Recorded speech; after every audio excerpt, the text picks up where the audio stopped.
New York City, I'm Shauna Smith alongside Brad Smith. This is Yahoo Finance's flagship show, The Morning Brief, the ultimate guide to help investors make smarter decisions for their portfolio.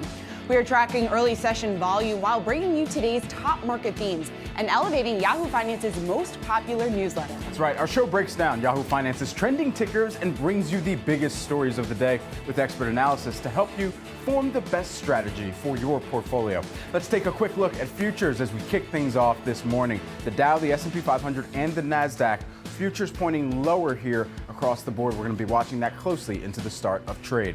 Let's lay out your roadmap for the day and get right to it with the three things you need to know as we head into a new trading day. Julie Hyman, Alexis Keenan, and Josh Schaefer are around the newsroom with more. Well, the crypto world facing a temporary uproar. The Securities and Exchange Commission's X account was compromised on Tuesday after sending out a post that falsely confirmed the approval of spot Bitcoin ETFs. SEC Chair Gary Gensler said that the agency's message on X was unauthorized and inaccurate. This comes as it's widely expected the SEC will greenlight the first funds to hold the token today with names like Grayscale, ARK, Investments, and Hashtags. And Boeing taking some accountability. CEO and President Dave Calhoun acknowledged the aviation giant's, quote, mistake in a meeting with Boeing employees on Tuesday. The comments come 4 days after an Alaska flight left crew and passengers terrified when a section of a Boeing 737 MAX 9 blew out at 16,000 feet. Calhoun vowing for employees to, quote, complete transparency for the company as U.S. regulators investigate yet another major 737 MAX failure roughly 5 years after two fatal crashes of MAX 8 jets. And it's been a bleak year to start 2024 for tech. RBC's Lori Calvasina downgrading tech in her most recent note to market weight from overweight, saying the sector remains overvalued. We'll tell you what this means for your portfolio.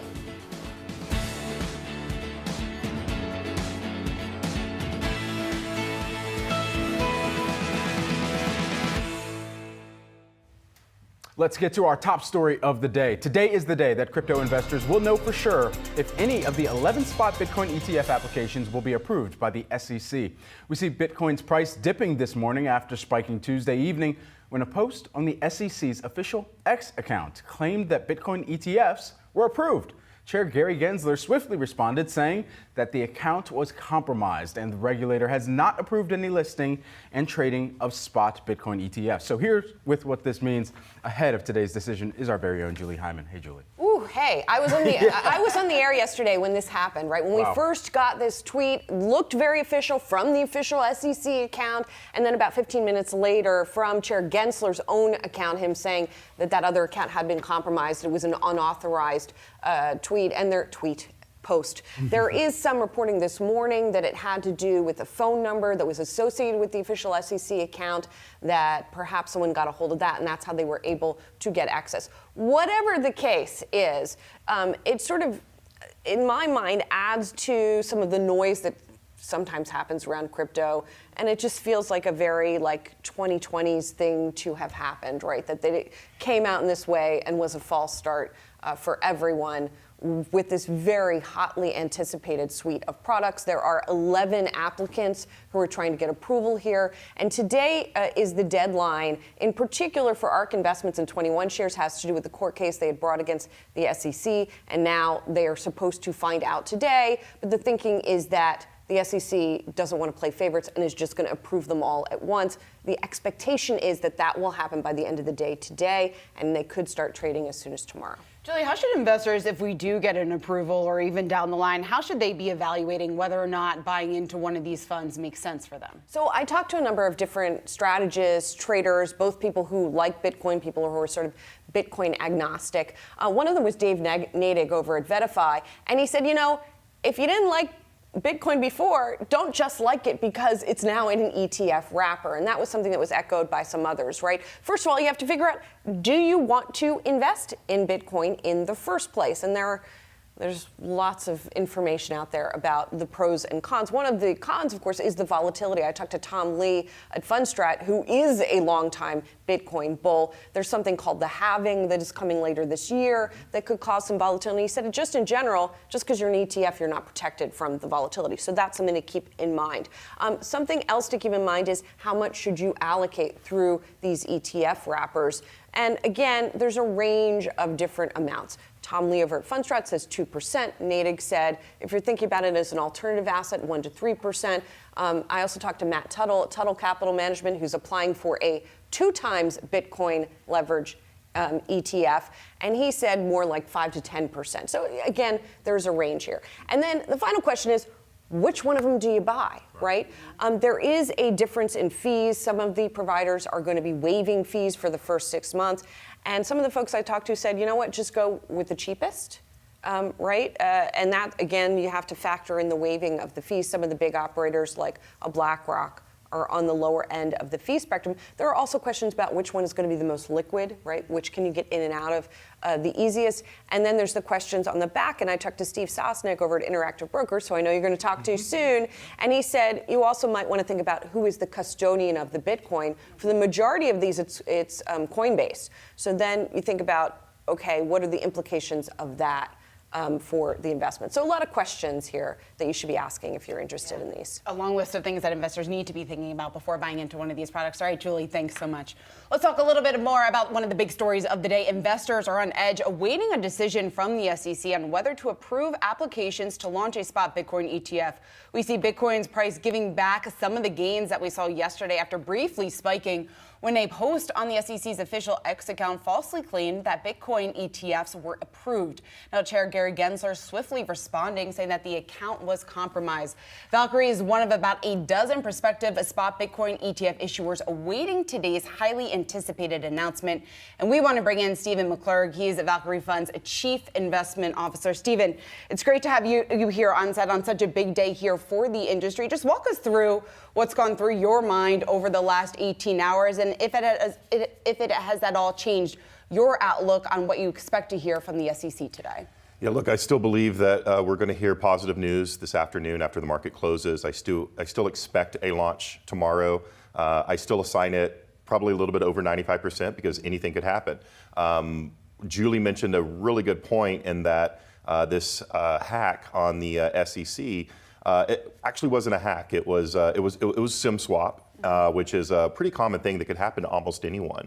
And that's why really important security measures need to be put in place, not just for individuals, but also for firms that are trading Bitcoin. So is this a dam-breaking type of moment when you think of the number of people who have already figured out one way or another to take on risk within their portfolio via cryptocurrency or something else out there?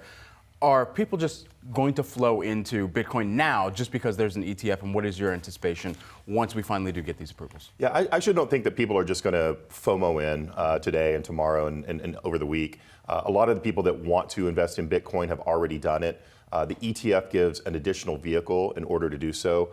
We launched a Bitcoin futures ETF 2 years ago, and we saw kind of a dam break at that point in time where about $1.5 billion went into Bitcoin ETFs or Bitcoin futures ETFs in a period of about 3 days, and we received a large flow of that.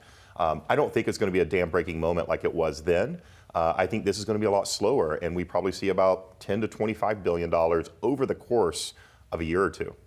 Stephen, walk us through the fee war part of it, because we certainly have seen a fee war breaking out. You are taking a strategy here, waiving the fee for the first 3 months, I believe. Just walk us through your strategy and how you plan to stand out amongst what is turning out to be a pretty crowded field. Yeah, absolutely. And by the way, I don't think the fee wars are over. I don't think that we've fully announced what we're going to do yet, but a fee waiver in the first 3 months is pretty common and something that we've anticipated. When it comes to fees, I think there's competitive, but at the same time, this isn't like a typical index ETF that you see where it's a very simple product. You're buying ETFs, it's passive, you're holding it at a simple custodian. No, this actually takes a little bit more because you're dealing in Bitcoin. You've got 2 custodians. For us, we use US Bank and we use Coinbase. So you have to not only take in cash, but you have to buy Bitcoin. You got to transfer it over to Coinbase. So there's a lot of cybersecurity measures that you have to take. If your fees are too low, then that means that you probably aren't taking adequate security measures. So we're really focused on the security, the trading side of things. We're not going to be the lowest, but we are going to be competitive. And you said you haven't announced it yet. Are you considering, or at least thinking about then, a waiver up front? We've already announced the waiver of 3 months, okay. but we'll announce later today if we make any changes to our long-term fees. Certainly. When it comes to some of those features down the line here, if we do see an approval of these 11 applications that have been filed, what do you think that then does to the price of Bitcoin? Lots of focus on the run-up. Even what we saw last night briefly following the tweet that came out from the SEC, we saw a spike above 48,000. Now we're drifting back towards 45,000. What do you think the price action is going to look like? Well, it's going to be pretty volatile in the first few days just because people are going to either sell the news or buy the news or whatever Twitter tells them to do.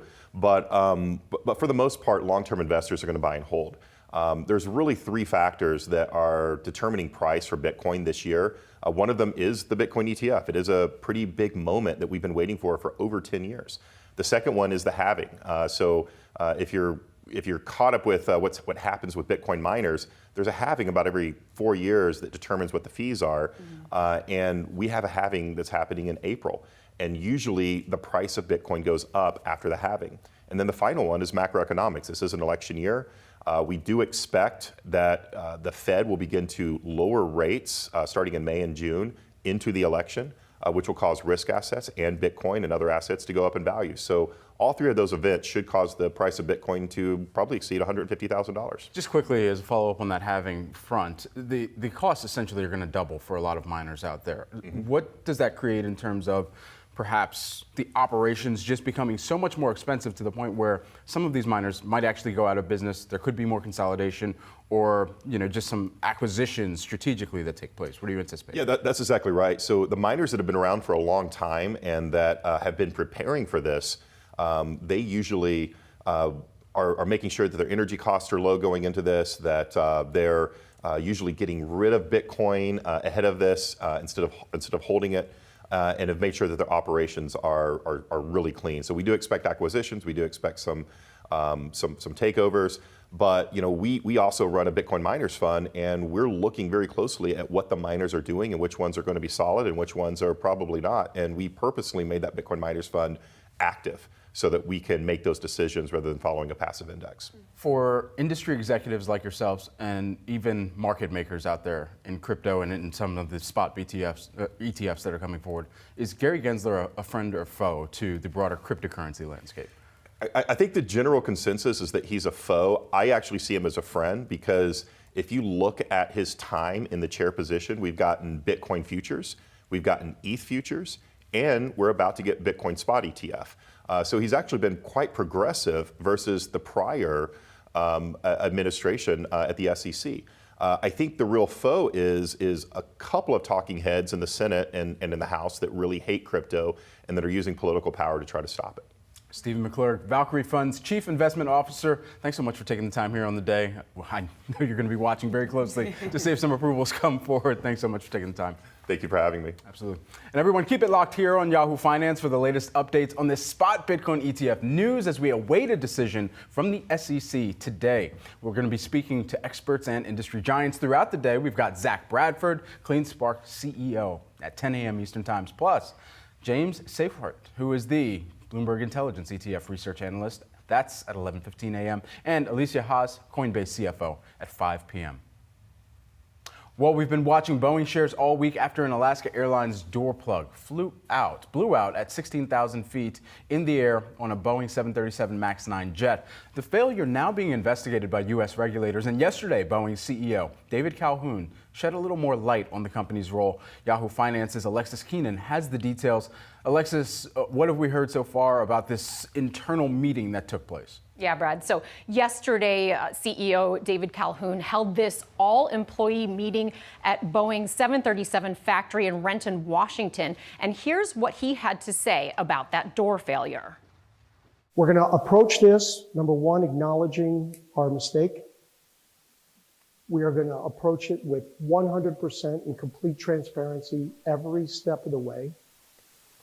We're going to work with the NTSB, who is investigating the accident itself to find out what the root cause is. I have a long experience with this group. They're as good as it gets. Now, the nature of that mistake that Calhoun mentioned isn't clear at this point, though there are multiple reports that it has to do with something in the manufacturing supply chain. Meanwhile, the FAA has grounded those planes. They stay on the ground, the FAA said yesterday, until they're okay for flight. But in some brighter news for Boeing yesterday, the company released its full year deliveries for its aircraft, reporting that 528 jets, up from 480 in the prior year, went out the door to customers. Also, 387 of those aircraft were in the MAX 737 family. And finally, also net new orders, a record-breaking number for Boeing here, 1,314 aircraft, up from 774, almost doubling from the prior year. Guys. All right, Alexis Keenan, thanks so much for bringing us the latest on that story that we continue to follow here on Yahoo Finance. Let's get to a big call out from Wall Street. RBC Capital Markets seeing more downside risk for tech, downgrading tech to market weight. That's down from overweight. Now the analyst there, Lori Calvasina, saying that after a massive rally in 2023, the tech sector's valuations are clearly expensive for the median stock in this sector. Break it all down. We have Yahoo Finance's reporter Josh Schaefer. Josh, what does everyone need to know and keep in mind when this is one of the biggest risks you could say to the broader market? So keep in mind, I would say, when we talk about market commentary, when we talk about how Wall Street ranks these sectors, remember, you can only be overweight so many sectors, right, Shauna? And I think that's an important thing to highlight here. They're going from overweight to equal weight on tech. They're not going underweight here. They're not saying tech is not a place to be.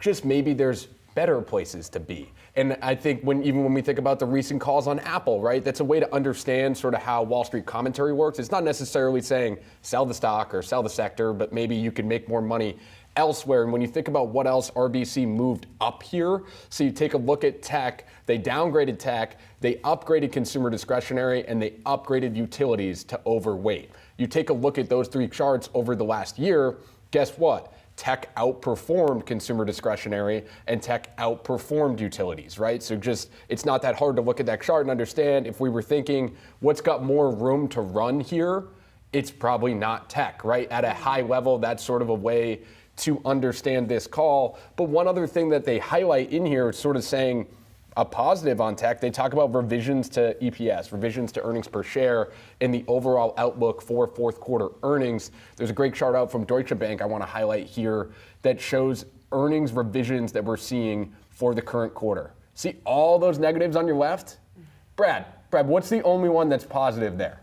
Oh, man. Tech, it's tech right? at the bottom. It's tech at the bottom. Wow. So when we're talking about earnings revisions, the only sector that held up over this big slash of earnings revisions we've been talking about going into Q4 was tech. Now, again, you could still argue the stocks are quote unquote overpriced, but people think earnings are going to be good. People like sales in the sector, so I wouldn't quite go ringing the alarm bell on tech necessarily.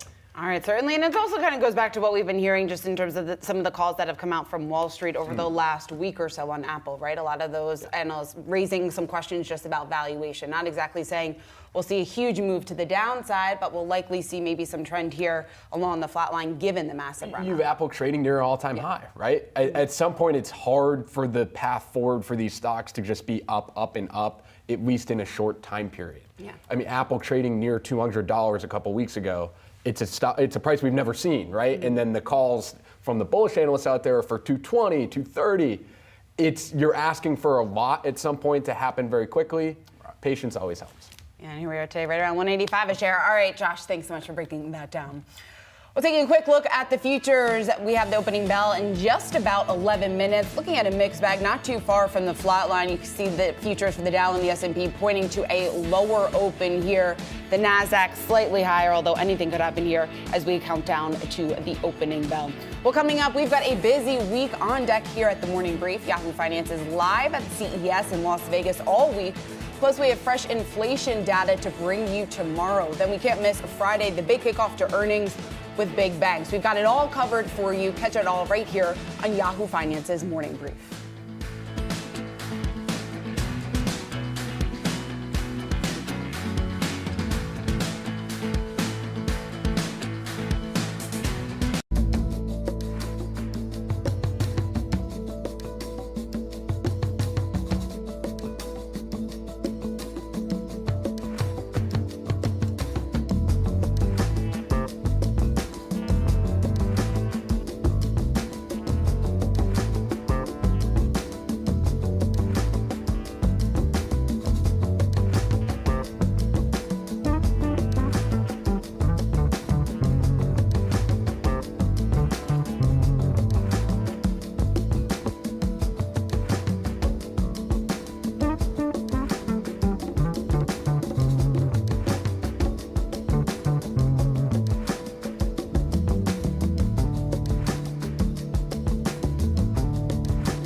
We're just minutes away from the opening bell here on Wall Street and taking a look at the U.S. futures. The Dow flat just barely to the downside. We've seen some hyper oscillation in the futures activity as all of them are essentially flat. We'll see exactly where things open. Could be a photo start to the day as opposed to a photo finish. S&P 500, you're seeing that flat just barely to the upside. Nasdaq futures, same case there. We'll be watching that one closely as we get into the opening cross.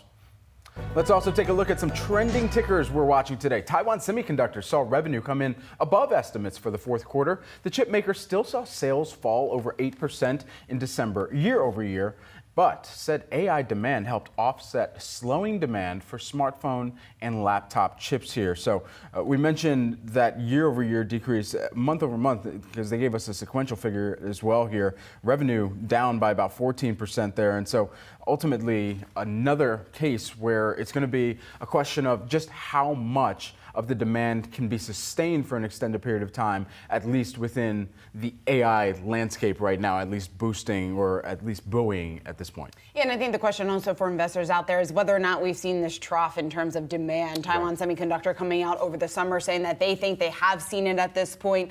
This earnings report obviously still pointed to the fact that we are in a very challenging environment, but they do remain cautiously optimistic maybe about some of the demand that we will see looking out to the rest of the year. But I think this also goes back to AI and the importance of AI in the entire technology conversation that we are having amongst investors right now, because it was largely thanks to AI and the demand that we're seeing there that was able to offset much of the weakness for demand for smartphone and laptop chips, like you said there, Brad, at the top. So this is starting to be even much more about the AI story and what that demand looks like heading into not only 2024, but also beyond there in terms of future growth. All right, let's take a look at another top trending stock here, and that is more stark warnings on Apple. Redburn Atlantic downgrading the tech giant to neutral from buy this morning, citing, quote, little room for upside over the next few years. KeyBank is keeping sector weight rating on Apple, but warning of below average growth for the first quarter. This all goes back to exactly what that growth is going to look like. There was a bit of a reason to be, I guess, cautiously optimistic. That seems to be a theme here in trending tickers this morning about what we could see from Apple in the current quarter, because yes, we are seeing weakness. We've heard a number of analysts come out talking about the fact that demand might not match expectations. But these checks, at least from KeyBank, showing that it's actually holding up maybe better than some of the other analysts had been saying it within their check. So lots of focus is going to be on the iPhone 15 sale numbers and, of course, whether or not we see any follow through here to the first quarter of the year. Yeah, I mean, it's just such a Goldilocks scenario that we're looking at for Apple here. You're looking at the company that, of course, as they tracked that and cracked that $3 trillion market cap last year, ultimately, going forward from here, there's going to be two major questions. When do we see the company get to a services annualized run rate of $100 billion?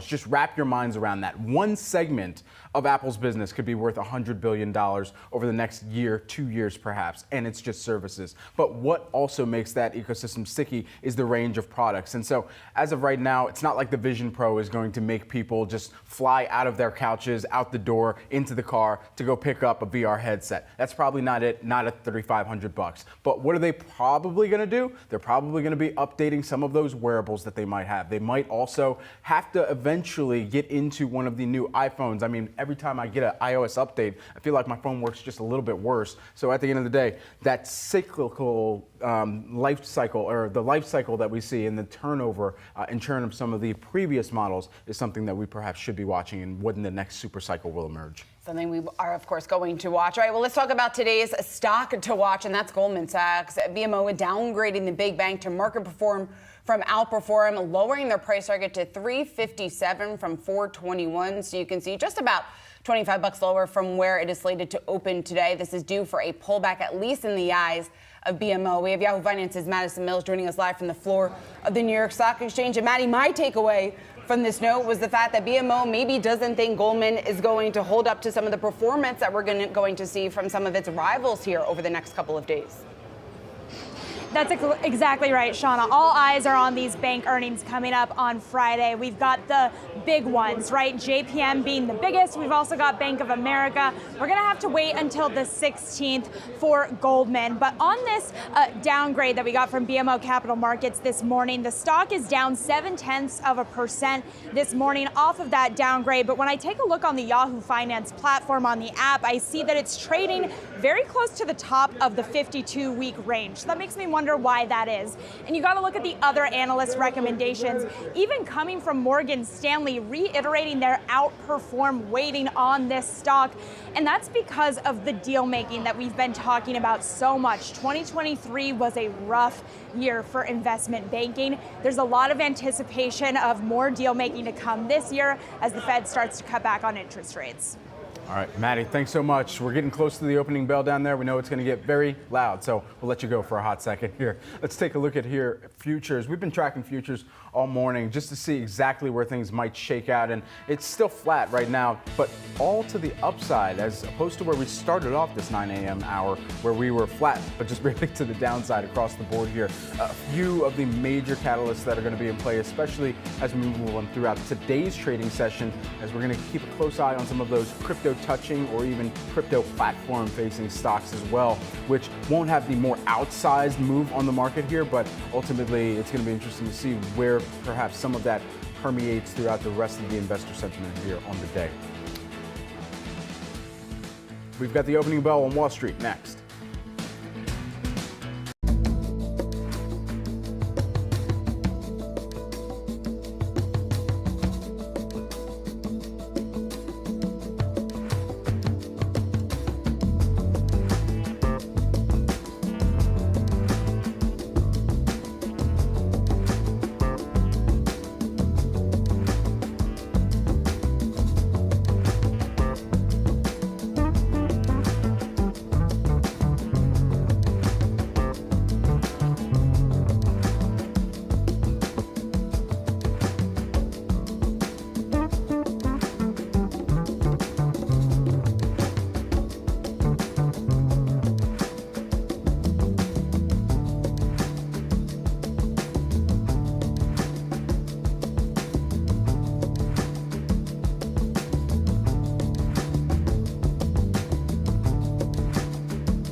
And here's the opening bell on Wall Street. Some excitement as we kick off the trading day. Of course, we're seeing some muted action, though, at the open as investors really remain on the sidelines ahead of tomorrow's key inflation report. Taking a look at the bond market, we had the 10-year yield just below that 4% level. We've got team coverage for Yahoo Finance's Madison Mills standing by on the floor at the New York Stock Exchange. Jared Blickery is standing by at the Interactive with a closer look at some of these moves. Maddie, let me go to you first. I know you're closely tracking the moves that we're seeing in oil. What are you looking at? So much whipsawing in the oil space this week, Sean. I was just trying to reload my platform here because I'm seeing on my end that Brent crude is up 0.7%, WTI is down 0.3%. that just indicates to me more volatility in this space. Now, part of this is, of course, geopolitical. We know that there were more attacks from the Houthis in the Red Sea overnight. This comes after building tensions in the region, which is impacting shipping. Now, where are we going to see the impact of that? Likely in the CPI print to come tomorrow. Will the challenges in the shipping costs start to impact consumer prices? We might get a hint of that. We may have to wait until the next CPI print, but that's why we're clearly watching the oil market. Now, again, reversing earlier gains from this week, we saw that on Tuesday there was an advance of about 2% on oil to $77 a barrel. Still seeing more volatility in this space today as the market continues to try and suss out what the geopolitical risk combined with the fact that the U.S. oil supply continues to dwindle and what that means for the overall price here. Another thing throughout your trading day to take a look at solar stocks. I'm looking at Enphase Energy today to see how alternatives to energy might get a boost following some of the volatility that we're seeing in the oil market, which could pressure investors to look beyond oil for alternative energy spaces. All right, a great energy synopsis to begin the trading day here. Maddie, appreciate it. And Jared Vickery is on home base here at the Interactive. Jared, you're watching crypto. Ahead of the Bitcoin ETF approvals that are anticipated, how are things moving? Things are moving. You got to love crypto. Never a dull moment here. Yesterday, we had a bit of a fake out, and the net result is Bitcoin has been selling off. Ether, by the way, Ethereum up 5%. I'll get to that in a minute. But first, I want to show the tweets, the two tweets that rocked the crypto world yesterday. Now, everybody's expecting today for these ETFs, the spot Bitcoin ETFs, to be approved. But yesterday, from the U.S. Securities and Exchange account, the official account, it said today, the SEC grants approval for Bitcoin ETFs for listing on all registered national securities exchanges. The approved Bitcoin ETFs will be subject to ongoing surveillance and compliance measures to ensure continued investor protection. And you look there, there's a nice statement from Gary Gensler. That's his picture. And it would be very unusual. It would have been unusual for this to have been the official announcement. But nevertheless, a lot of investors thought it was a real deal. And guess what? Gary Gensler himself walked it back a few minutes later. The SEC Gov Twitter account was compromised and an unauthorized tweet was posted. SEC has not approved the listing and trading of spot Bitcoin exchange traded products. The net result is we got a $23 billion move to the upside, and then I think it was a $63 billion move to the downside. That's about 6 to 7%, all in the space of a few minutes. But we should be getting that approval today, and we'll have to see how that goes. All right, Jared, thanks so much. We're going to be continuing to watch that very closely and see if those approvals come through. Switching gears, another sour note for Apple. Redburn Atlantic downgrading the tech giant to neutral from buy this morning, citing little room for upside over the next few years. KeyBank also issuing a warning to investors, saying to expect below average growth for the first quarter. So these are just the latest firms making calls on Apple after Barclays and Piper Sandler both downgraded the stock last week. Our next guest is optimistic that Apple has bottomed out, and there's only upside from here. Mark Newton, Fundstrat Managing Director, joins us now. I mean, there's been so much proliferation of a buy on the dip mentality that has emerged over the past couple months here. And so for Apple, is that what you're believing could be at play? Well, look, I think 2024 has started off not unlike many years in that we've seen some real mean reversion where the former leaders of the past year are now laggards and vice versa. So technology, consumer discretionary, industrials have all underperformed in recent weeks. Meanwhile, you see areas like healthcare, which have really started to show some outperformance. My thinking is Apple has not shown sufficient deterioration to really warrant any sort of technical concern in the near term. I mean, the stock has had a pretty lengthy short-term decline, but in the bigger picture, the stock largely is still in very good shape technically. I think the bad news has gotten a bit ahead of itself, and the stock likely is starting to stabilize. That's a good thing. Technology, to its credit, has not broken larger uptrends versus the S&P. So when you look, is tech still attractive? The answer, technically at least, from my perspective, is still yes. And when you take into account the fact that you see, at least technically speaking, that tech is still attractive, when investors are trying to figure out what that upside looks like, what are the technicals telling you there? Well, in the short run, we've had a very big move in a short period of time. So from October, markets have been up literally 20% or so in about a 2.5-month period. So it's normal to get this sort of New Year's hangover where markets consolidate a little bit. My thinking is the upside near term is probably near 4,900, whereas the downside is going to be capped at 4,600. Now, I've taken some studies of election year seasonality. Normally, the first quarter is not all that robust, and typically we tend to see some underperformance. So it's not surprising to me, specifically given how rapidly sentiment has gotten more optimistic. I mean, the market has gotten accustomed to thinking, well, there's all these rate cuts now that have been built in, whereas the data, meanwhile, has been pretty resilient. So if anything, it's a period of just consolidation. I don't think that's negative. The bigger takeaway is that, the improvement in many of these underperforming sectors is going to be a big positive to investors for 2024. If anything, this is going to be an easier year to make money in than last year, where it was largely technology driven up until about October, and then everything started to kick in. That kicking in is actually a very big positive for the year as a whole. My year-end target is 51.75, so it's about 10% upside from here. I think it's going to be a choppy first quarter, but I see the fact that people are still very, very negative. $6 trillion in cash on the sidelines. We have 2 wars. People are concerned about inflation. It's an election year. There's a lot of things to be worried about.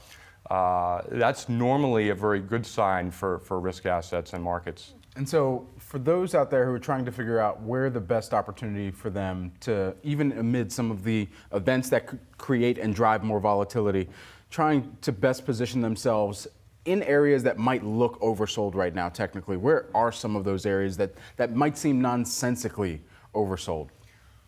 Well, specifically on a stock level, and I look at markets completely different than that. I don't look at mean reversion as always being something you want to grab to and jump on the stocks that have gotten the most oversold, thinking that's the best buying opportunity. China, case in point, has been a very difficult market to buy. Yeah. Small caps started off fairly good, and now they started to be given back. I would look at companies like PayPal, Zoom, for example. Those stocks have come down substantially. And honestly, it's still very difficult to try to buy the dips in companies and stocks like that.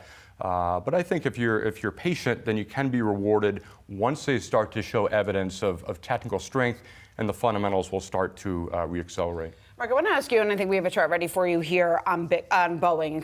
Boeing, one of the top stories of the week. When we talk about some of the price action that we've seen, yes, we are off the lows of where we did start the week, but is there still reason to believe there might be some more downside pressure to this name? Well, the stock has, unfortunately, over the last couple of years, has had more of a 2 steps forward, 1 step back type trajectory. Mm-hmm. As soon as the stock starts to rally, we see unfortunate news, and the stock is sold off. I tend to like the space. I think industrials are one of the top areas for investors to consider. The industrial sector rose to almost 2-decade highs versus the S&P. Boeing, I don't think has much more than probably 5 to 10% downside, which sounds like a lot, but in the bigger scheme of things, it has gotten short-term oversold. I think there's a lot of bad news now in the name. Everybody's talking negative. I think normally that's a time when you want to, avoid that news and look to buy dips. And so for the dip buying mentality, which it's seemingly come full circle here, both whether that be with Apple, whether that be with Boeing, where else in the market are you seeing across asset types, perhaps some of those dips that look most attractive? Well, I generally avoid the defensive sectors. Those have been so hard hit. So I am not really in favor of consumer staples, utilities, REITs. Those are areas which have tried to rally but have gotten very overdone in the near term. I would look towards sectors like healthcare, which was a huge underperformer last year and has now really started to come back. Granted, some of the vaccine makers like Moderna and Pfizer are still under a lot of pressure, but I think that still is an area that makes sense for investors for this year. Biotechnology specifically, a lot of great growth companies within that group that have lagged and are now starting to come back to life. All right, so despite all the risk and all the uncertainty out there, still looks like it's a good setup for investors this year. Mark Newton, always great to have you. Thanks so much for coming in here in studio. Fundstrat Managing Director. All right, well, coming up, more from Yahoo Finance's morning brief. Stocks searching for direction as investors look ahead to tomorrow's fresh inflation data. We are going to be speaking with Interactive Brokers Steve Sosnick after the break. We'll be right back.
We have stocks trending to the upside here. The Dow up just over 100 points in the first 15 minutes of trading. The rally that we have seen in equities may be overshot. Now, that's according to a new note out from HSBC. The analysts there forecasting a temporary pause in the recent rally, warning that valuations look vulnerable to any upside surprises that we could see in inflation. Remember, we'll get that CPI print tomorrow morning. So is the risk-reward setup looking a bit less attractive? We want to bring in Steve Sosnick. He's Interactive Brokers chief strategist here to break that down and much more. Steve, let's start with that valuation call, maybe the brief pullback that we've seen in the markets since the start of the year. In terms of what we'll get tomorrow from the inflation number, do you think valuations, if we see any sort of upside surprise, how do you expect the market to react? It's as though he and I wrote the same note about the same time, because that's pretty much in the notes that I sent over to you guys. I feel that tomorrow's CPI number is a bit of an asymmetric risk. I think a good number, or even a better than expected number, is largely priced in. Think of the move we had, I called it weaponized FOMO into the last 2 months of the year, of just that rally we had, and there's a lot of good news priced in. I don't think that an upside surprise in inflation is priced in right now. I don't have a crystal ball as to what to expect, but in terms of being prepared for what to expect, I think the risks are a little asymmetric going into tomorrow's number. Does tomorrow's number even move the dial for the Fed? Do you think they see the print and say, oh, this entirely changes the tenor at our next meeting? No, I think unless the number is way out of line. But let's talk about it. I like to look at the monthly numbers, because the yearly numbers have 11 months of data we already know, as opposed to the 1 month we don't. So let's focus on the 1 month we don't. The core is supposed to go is expected to go up by 0.3. Well, that annualizes out to 3.6%. If you do a 3-month annualized number, it's a little bit lower. It's about 3.2%, which a lot of people like to do. But that's still above 2. It's the right direction. It's a good thing for us, but it doesn't necessarily move the needle in a huge way. I think the Fed wants to see sustained 2% inflation, not just a blip here and there. And so unless it's really way out of line in either direction, I think plus or minus 0.1 here or there is not going to be a huge determinant for the Fed. Steve, looking past tomorrow's inflation print, looking ahead to earnings season, do you think earnings are going to be the catalyst that the markets have been waiting for in terms of resuming that upside trend? Yes, as long as there's no negative reinforcement in terms of guidance and stuff. Yeah. I'm on record various times as not loving the fact that banks come first. I think they're very idiosyncratic. No one else relies on trading profits. No one else is that interest rate specific. But we can hopefully learn something from the conference calls. Are the Brian Moynahans and Jamie Dimons of the world saying their customers are having, are borrowing money, not borrowing money, et cetera, et cetera. But in terms of setting the tone, I don't want to overread Friday's numbers into it. I think we need to get a little more into the meat of earnings season, which will be next week and beyond. Mm-hmm. We got to talk about this spot Bitcoin ETF with you, Steve, because this is going to be watched here today. We're also going to be seeing if it actually moves the dial for investors' strategies out there. A more risky asset that they had the opportunity to get into in multiple different facets before, but now in an ETF form. What's the delta here? The question is, I think the only thing that really moves the needle is, do you start to see like RIAs and other sort of wealth managers who do a lot of equity stuff, who maybe haven't been willing to go out there and buy Bitcoin, let's say via Coinbase or something, will now be able to go out there and buy a wrapper that allows you to buy Bitcoin that are held at Coinbase, which is really what you think about is going on. And so can it move the needle? Yes. I was on record as saying this was a buy the rumor, sell the news event. I put out a piece on Monday that said that. And sure enough, we declined in the immediate aftermath of the fake news yesterday. And let's see what happens. I think there's some definite overhang. There's going to, also remember, there's FTX. The FTX bankruptcy estate is actually a big holder of the Bitcoin the Grayscale Bitcoin Trust, and I have to wonder if they're waiting for that to become an ETF so they could just redeem it and sell the bitcoins themselves. So that's a potential overhang. So the question is, are people racing to rush in? Is there huge fear of missing out of this Bitcoin rally? Probably some. It's human nature. But then the question is there a real institutional take-up of this product? And that remains to be seen. I think it's incrementally good for demand, but I don't know that the run-up that we've seen is justified the incremental demand. Yeah, Steve, at the top of the hour, Julie Hyman was on with us talking about a conversation that the two of you had over the last several days, just about investors and weighing whether or not an investment like this in terms of a spot Bitcoin ETF would make sense for them to add to their portfolio, assessing that risk. What is the 2 or 3 things that you think investors need to keep in mind when they are assessing whether or not an investment product like this makes sense for them to add to their portfolio? The most important thing, Shauna, is to remember what level of volatility can you accept? Right? I mean, in the last couple of days, Bitcoin's moved 4% up and down, basically. That's way more volatile than pretty much anything you can invest in. And so that combination of, you have to think of this as almost gambling money. I don't mean to say that Bitcoin is a gamble, but you have to be willing to have big drawdowns, and it better be money that you don't necessarily need tomorrow. The other thing to keep in mind is, if you haven't been invested in crypto now, is this the reason for you to come into it? Just after this rally, or and so that timing may be another aspect that's very important. If there's, and I'll switch, and we'll end you off of Bitcoin for one moment here. Yes. What is the one way that you would describe? How would you perhaps, anticipate or describe the anticipation for this earnings season? If there's one theme that you expect to emerge this earnings season. To me, we have to resolve the conflict between having a soft landing that's good enough to allow us to have solid earnings growth, and therefore only requiring 3 to 4 rate cuts, versus an economy that's dire enough to require 5 to 6 rate cuts. And let's see what the companies say.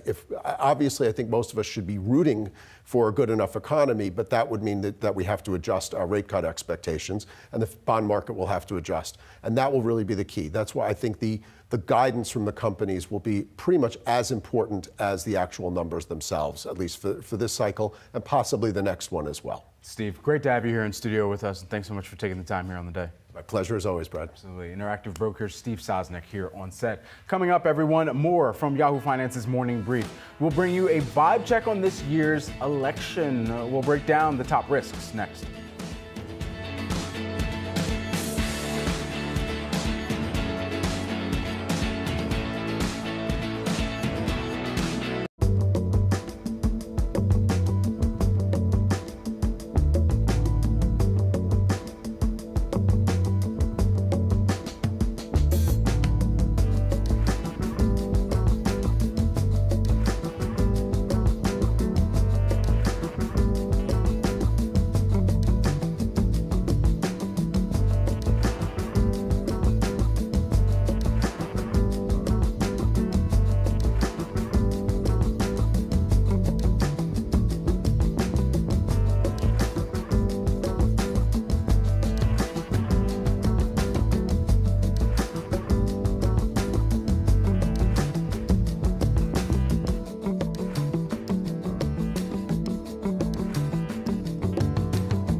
The World Economic Forum is saying that disinformation and misinformation is a new leader this year for the top 10 global risks facing countries. The organization is saying that the interconnection between presidential elections and new technology, especially AI models, make the likelihood of manipulated media potentially widespread and disruptive. Let's bring in Yahoo Finance's Rick Newman to add his thoughts on the matter. I mean, Rick, we're staring down a massive election season around the world this year.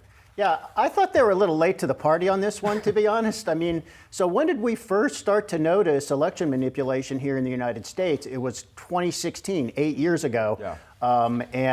There had been, I mean, mostly from Russia, but Russia had been doing this in other countries before 2016. But that was the first time we saw it here. So yes, this is worrisome. I mean, the new twist here obviously is AI, artificial intelligence, and deep fakes and the ability to make stuff look real that's not real. So to my mind, the good news is that we now are aware of this. I mean, it won't catch us by surprise as much as it did in 2016 when Russia was using Facebook. I mean, to basically plant fake ads, fake accounts, fake rallies for or against some candidate. They were mostly working against Hillary Clinton. So what could we see this year? I mean, I'm imagining fake videos of somebody in Ukraine handing Joe Biden a big pile of money. There's the proof that he took bribes from the Burisma gas company. Or Trump, tearing up classified documents or giving the Iranian war plan away in another fake video. So, I mean, I think we will, one thing I'm really looking for are fake videos showing Biden falling downstairs or falling off of things or, losing his way or walking, the wrong way down a path. And the same with Trump. Mm-hmm. So these guys certainly have their vulnerabilities and be on the lookout for that stuff. So I think if you see stuff like that, your first question should be, is it real? And Rick, what are we hearing from Meta, from the social media platforms, just in terms of how they're trying to police or really control the content that's being placed on their site? Because clearly it's been a struggle over the last several years. Well, if somebody could tell me what Twitter's approach to, security online is, I'd be happy to understand it because it seems more chaotic than ever since Elon Musk bought it last year. I think Facebook got extremely embarrassed in 2016.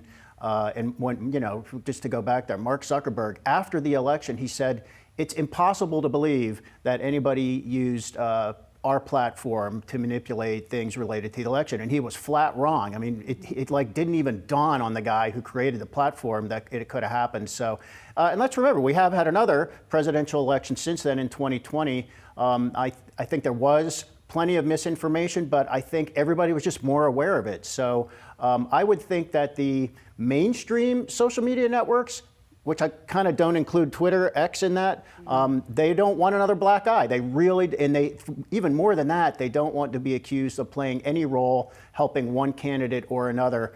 So I think they'll be on it. So the question is, can the hackers outsmart? I mean, it's a spy versus counter spy thing, as it always is. Who is ahead? And I think we're going to see some tricky stuff slip through. Yeah, certainly. So watch for it. Yeah, everyone should be watching for it. And I know, Rick, you will be closely following this, of course, as a lead up to the election. Rick, thanks so much. See you guys. Well, coming up, traders awaiting a spot Bitcoin ETF decision from the SEC. But what does this mean for crypto miners and some of the other top investment choices for investors at this point? We're going to be speaking with the CEO of CleanSpark next. Good morning, Wall Street. Straight from Yahoo Finance's front page to your mobile phones and to your streaming apps. Watch our new flagship show, The Morning Brief. Your first stop as we guide you through the day's market action. We give you insights into the latest market-moving news, real-time analysis of today's top stories, and actionable information about your investments. We bring you the opening bell on Wall Street. And don't miss our strategy sessions with Wall Street's top analysts. It's The Morning Brief. It's The Morning Brief. The Morning Brief. Yahoo Finance's Morning Brief, empowering you to make smart investing decisions.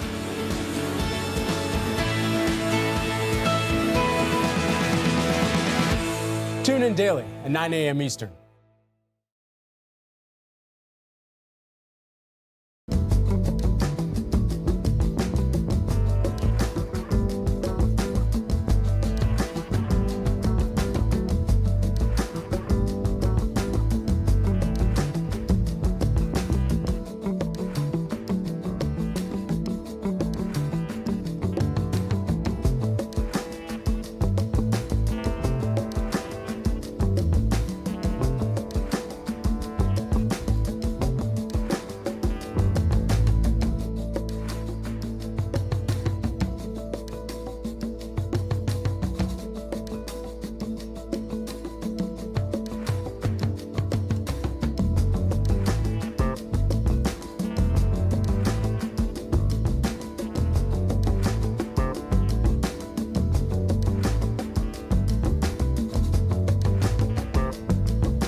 Welcome back to Yahoo Finance Live. I'm Brad Smith alongside Shauna Smith. We're about 32 minutes into the trading day. Let's take a look at how things are shaping up. Stocks moving higher this morning as investors eagerly await a decision from the SEC on potential spot Bitcoin ETFs, as well as fresh inflation data. That's coming tomorrow, Thursday. And taking a look at some of those individual names, Goldman Sachs took their craft scissors to Etsy stock, downgrading the e-commerce company to neutral. That was down from buy. Analysts there are saying that current Wall Street estimates fully capture the company's growth potential for the year ahead. This coming at just a month after Etsy cut about 11% of its staff in an effort here to reduce costs.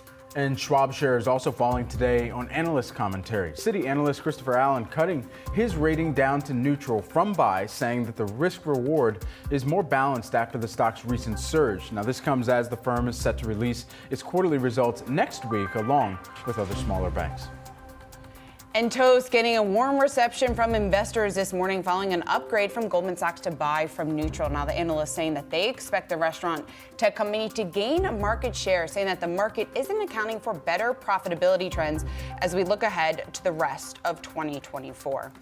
Now, let's take a look at one of our big stories of the day, and that is traders are eagerly awaiting a spot Bitcoin ETF decision from the SEC after a compromised and X account falsely claimed approval. Now, the price of Bitcoin has shot to its highest level that we've seen in just about 2 years in recent weeks in anticipation of that approval. We saw that spike higher following that false tweet yesterday afternoon. Now, this ETF fund run approval would allow everyday investors to get exposure to Bitcoin, possibly opening up the market to millions of potential new investors. Now, in just the last hour, we spoke to the chief investment officer of Valkyrie. That's one of the potential issuers of a new Bitcoin spot ETF. And he told us that the fee wars that we are seeing play out ahead of this decision from the SEC is not over yet. And just minutes ago, we're getting some breaking news here that BlackRock and ARK slashed their BTF ETF fees ahead of the deadline in an effort here to compete and attract investors with some of their lower costs. Let's talk about where all things stand and what this means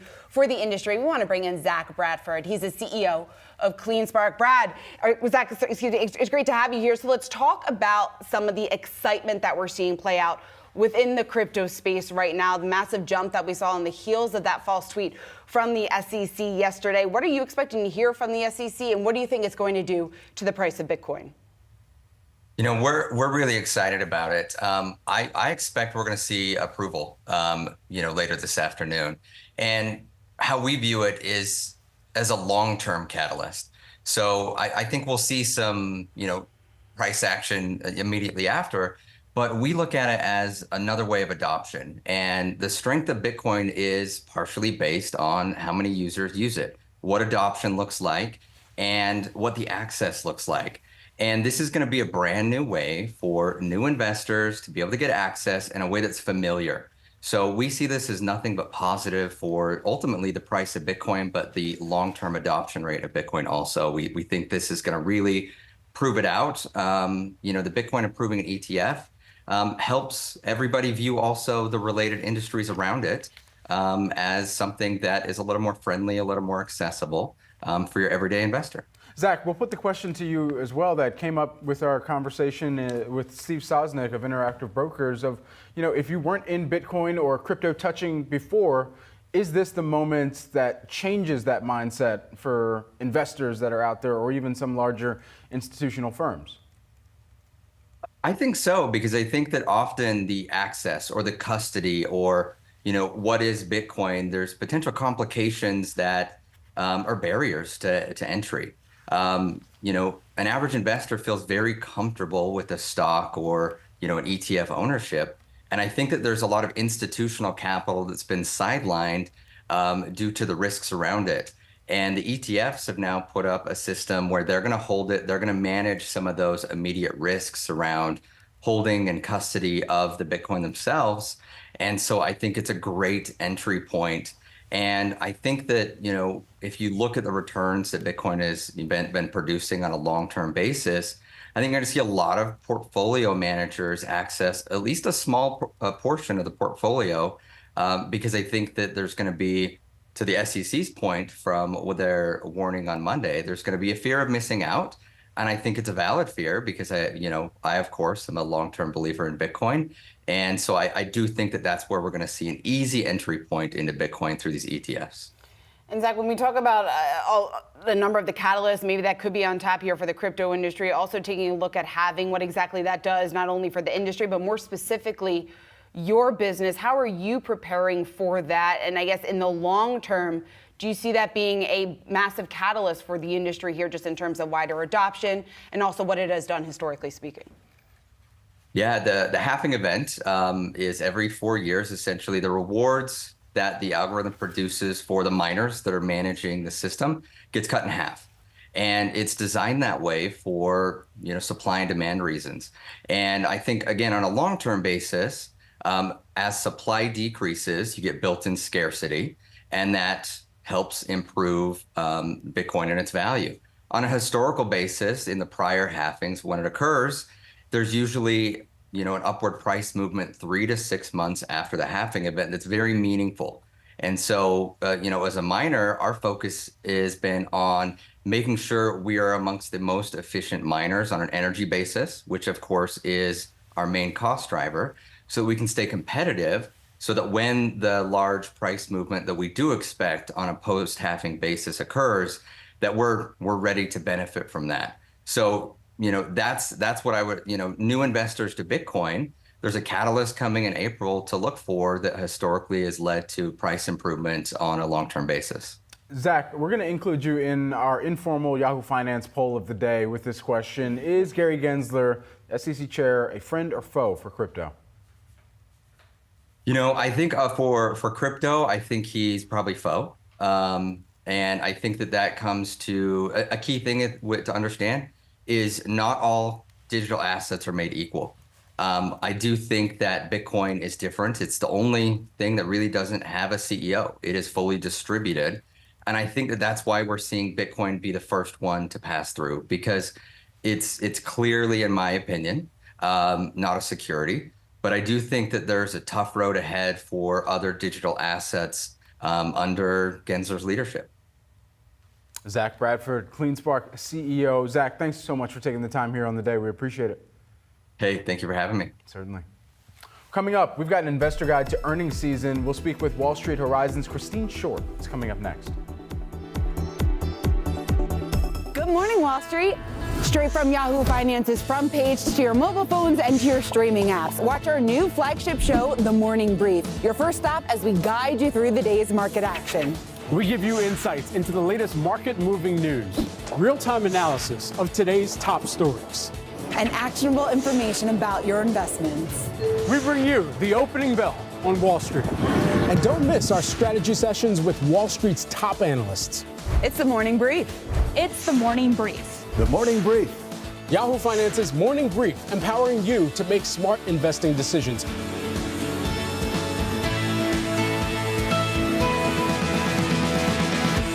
Tune in daily at 9 a.m. Eastern.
I'm Akiko Fujita in Las Vegas, here on the ground at CES 2024, where one of the big focuses is about AI on devices.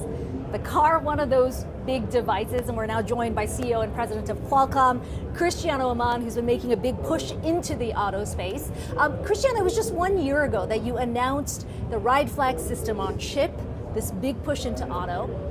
What kind of momentum have you seen since then? Yes, we're very happy. We're working with virtually every company as the car is really becoming a computer on wheels. Digital is becoming the most important part of the automotive transformation. And the fact that we created this platform, the Snapdragon Digital Chassis, is really resonating well with all the car companies. And you see a lot of opportunities for innovation. The fully immersive cockpit experience, autonomy, safety with assisted driving, connectivity to the cloud, and of course, Gen AI on an automotive as well. We've got to talk about Gen AI in the car. That's one of the big headlines you've taken away here from CES. What does that mean in terms of the user experience? Yes.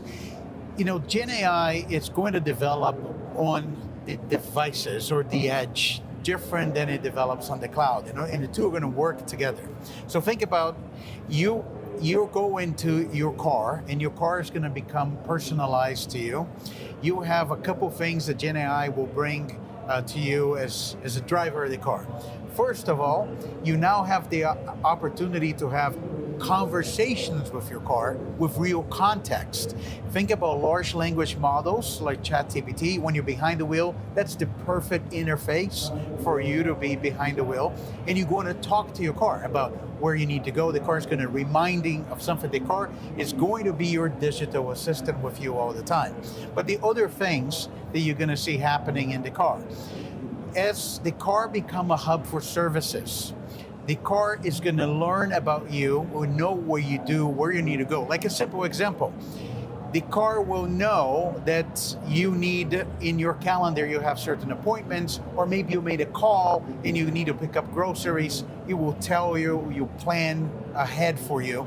If you normally call somebody when you get to your car, the car is going to ask you, do you want to call that person right now, as it does every day, and things like that. But the reality is, we don't know yet.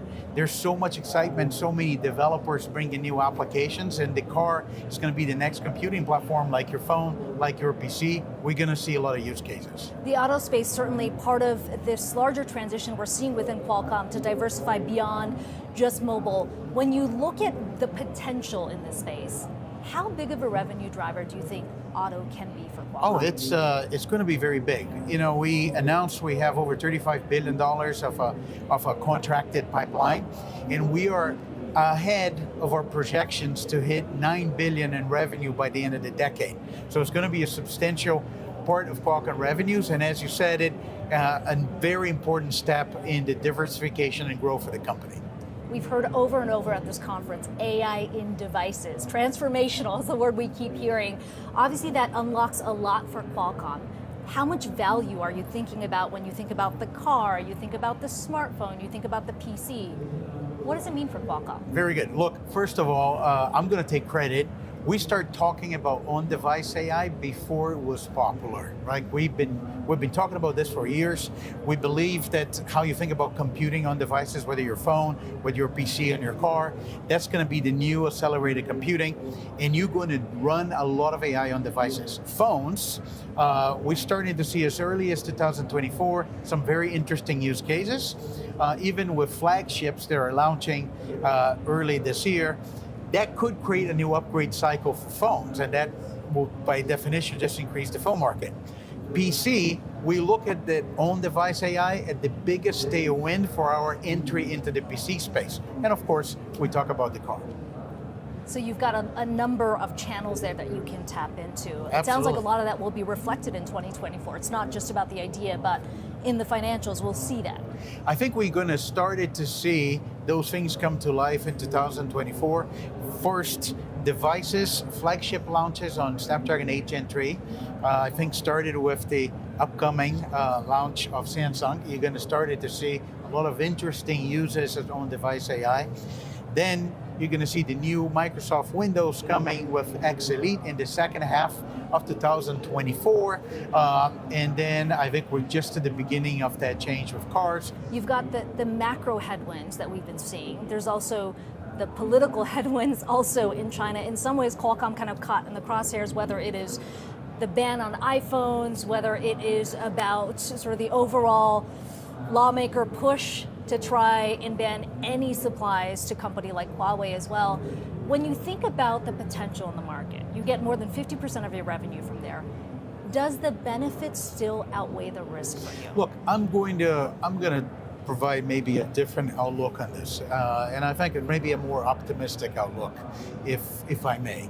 Look, as we diversify and we grow the company, we starting to see that also happening with our China business. If you look about our mobile business in China, we power all of the flagships and the high tier for all the Chinese brands, from Oppo, Vivo, Xiaomi, Honor, and many other brands, in both their domestic market and some of their global markets as well. We're working with virtually every Chinese EV company right now, and if you look at what's happening with China EV, and we expect that as we go into computing and even the Internet of Things for industrial, we're starting to see new Chinese partners as well. So if you have a leading technology, you're going to have a big business in China. The good thing about Qualcomm is, as of today, we're not focused on the data center, we're focused on devices. And so far, many of the policies has not yet restricted the ability to continue to do business in phones, in PCs, and cars.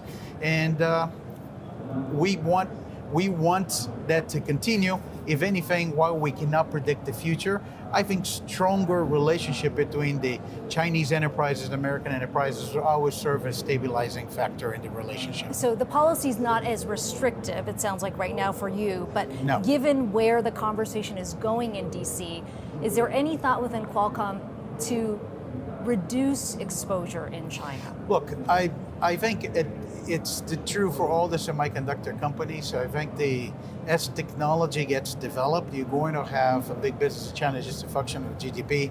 I think our focus is less about diversifying from China, more about diversifying from mobile, because we want to create new growth vectors for the company.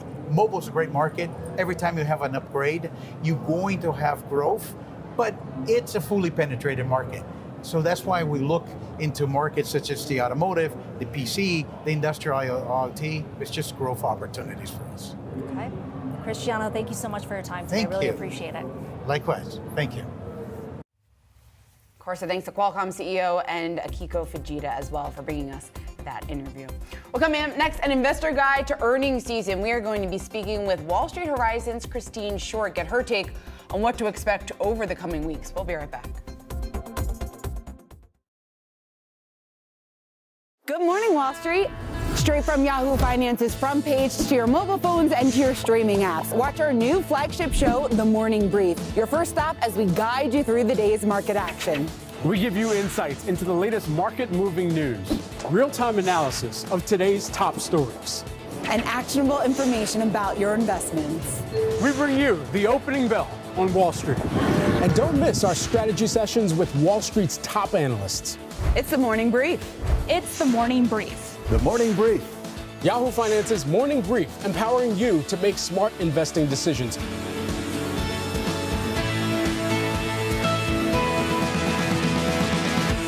Tune in daily at 9 a.m. Eastern.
Welcome back. You're watching Yahoo Finance Live. We're about an hour into the trading session here on the day and taking a look at the major averages right now. We're flat just barely to the upside for the Dow Jones Industrial Average, about 0.08% in positive territory. The Nasdaq Composite, you're taking a look at the chart there on the day. We are higher by about 0.1%, and then the S&P 500 about the same as the Dow, 0.08% there. Let's take a look at some of the sector activity that we're keeping a close eye on here early in trade. Right now, about as split as you can get for the 11 S&P 500 sectors.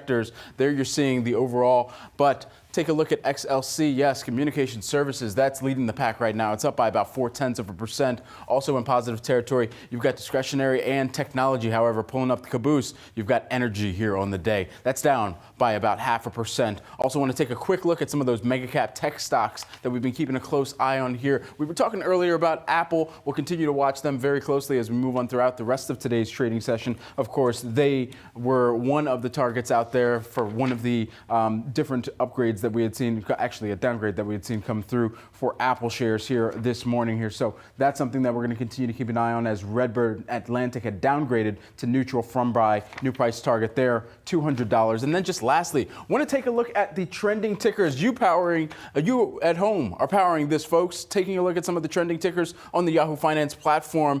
We've got Meta Platforms, last I checked, that was at the top here. And why may it be? Well, you're seeing shares move higher by about 2.5% on the day. Mizuho out with a new price target raise. $470 is what they're looking for. That's up from $400, their previous target. They did a metrics deep dive and are looking at WhatsApp, Messenger, and anticipating that that could potentially increase their revenue base by 1/3. So that is something to keep an eye on, certainly catching some investors' attention here this morning. And you, yes, you are powering this to the top of the Yahoo Finance platform and the trending tickers this morning. Shauna? All right, Brad, we got our viewers to thank for that. Well, let's talk a little bit more about the moves that we're seeing today and really what we have seen play out since the start of the year, because it has certainly been a rough start to the year for stocks, with all three of the major averages ending the first week of the year lower, snapping that 9-week winning streak. Now, analysts, as a result of some of the recent moves and valuations that we've seen for the companies, lowering their earnings projections for S&P 500 companies heading into the fourth quarter earnings season. That kicks off on Friday. We'll hear from a number of the big banks. Now, despite some of the sour sentiment that we are hearing on the street, our next guest identifying two potential bright spots for banks this earnings season. We want to bring in Christine Short, Wall Street Horizon's Vice President of Research. Christine, it's great to have you here. So I think investors, as we take a step back and we're trying to play out or design this playbook here for our viewers heading into earnings season, starting with the banks, what are you a bit optimistic about heading into these reports? So despite, the lay of the land that you just gave, yes, companies' guidance has been lowered, or analysts have been lowering, sell-side analysts have been lowering their guidance. Mm-hmm. That's because companies have been lowering their guidance. I always take that with a bit of a grain of salt, right? Because going into the season, companies pull back a little bit. They're pretty conservative because they want to lower that bar so that they end up beating, the stock pops, right? It's ultimately better for the stock. So I take company guidance with a grain of salt. We track a proprietary metric called the Late Earnings Report Index. It looks at outlier confirmed earnings dates, those that have delayed earnings versus those that have advanced them.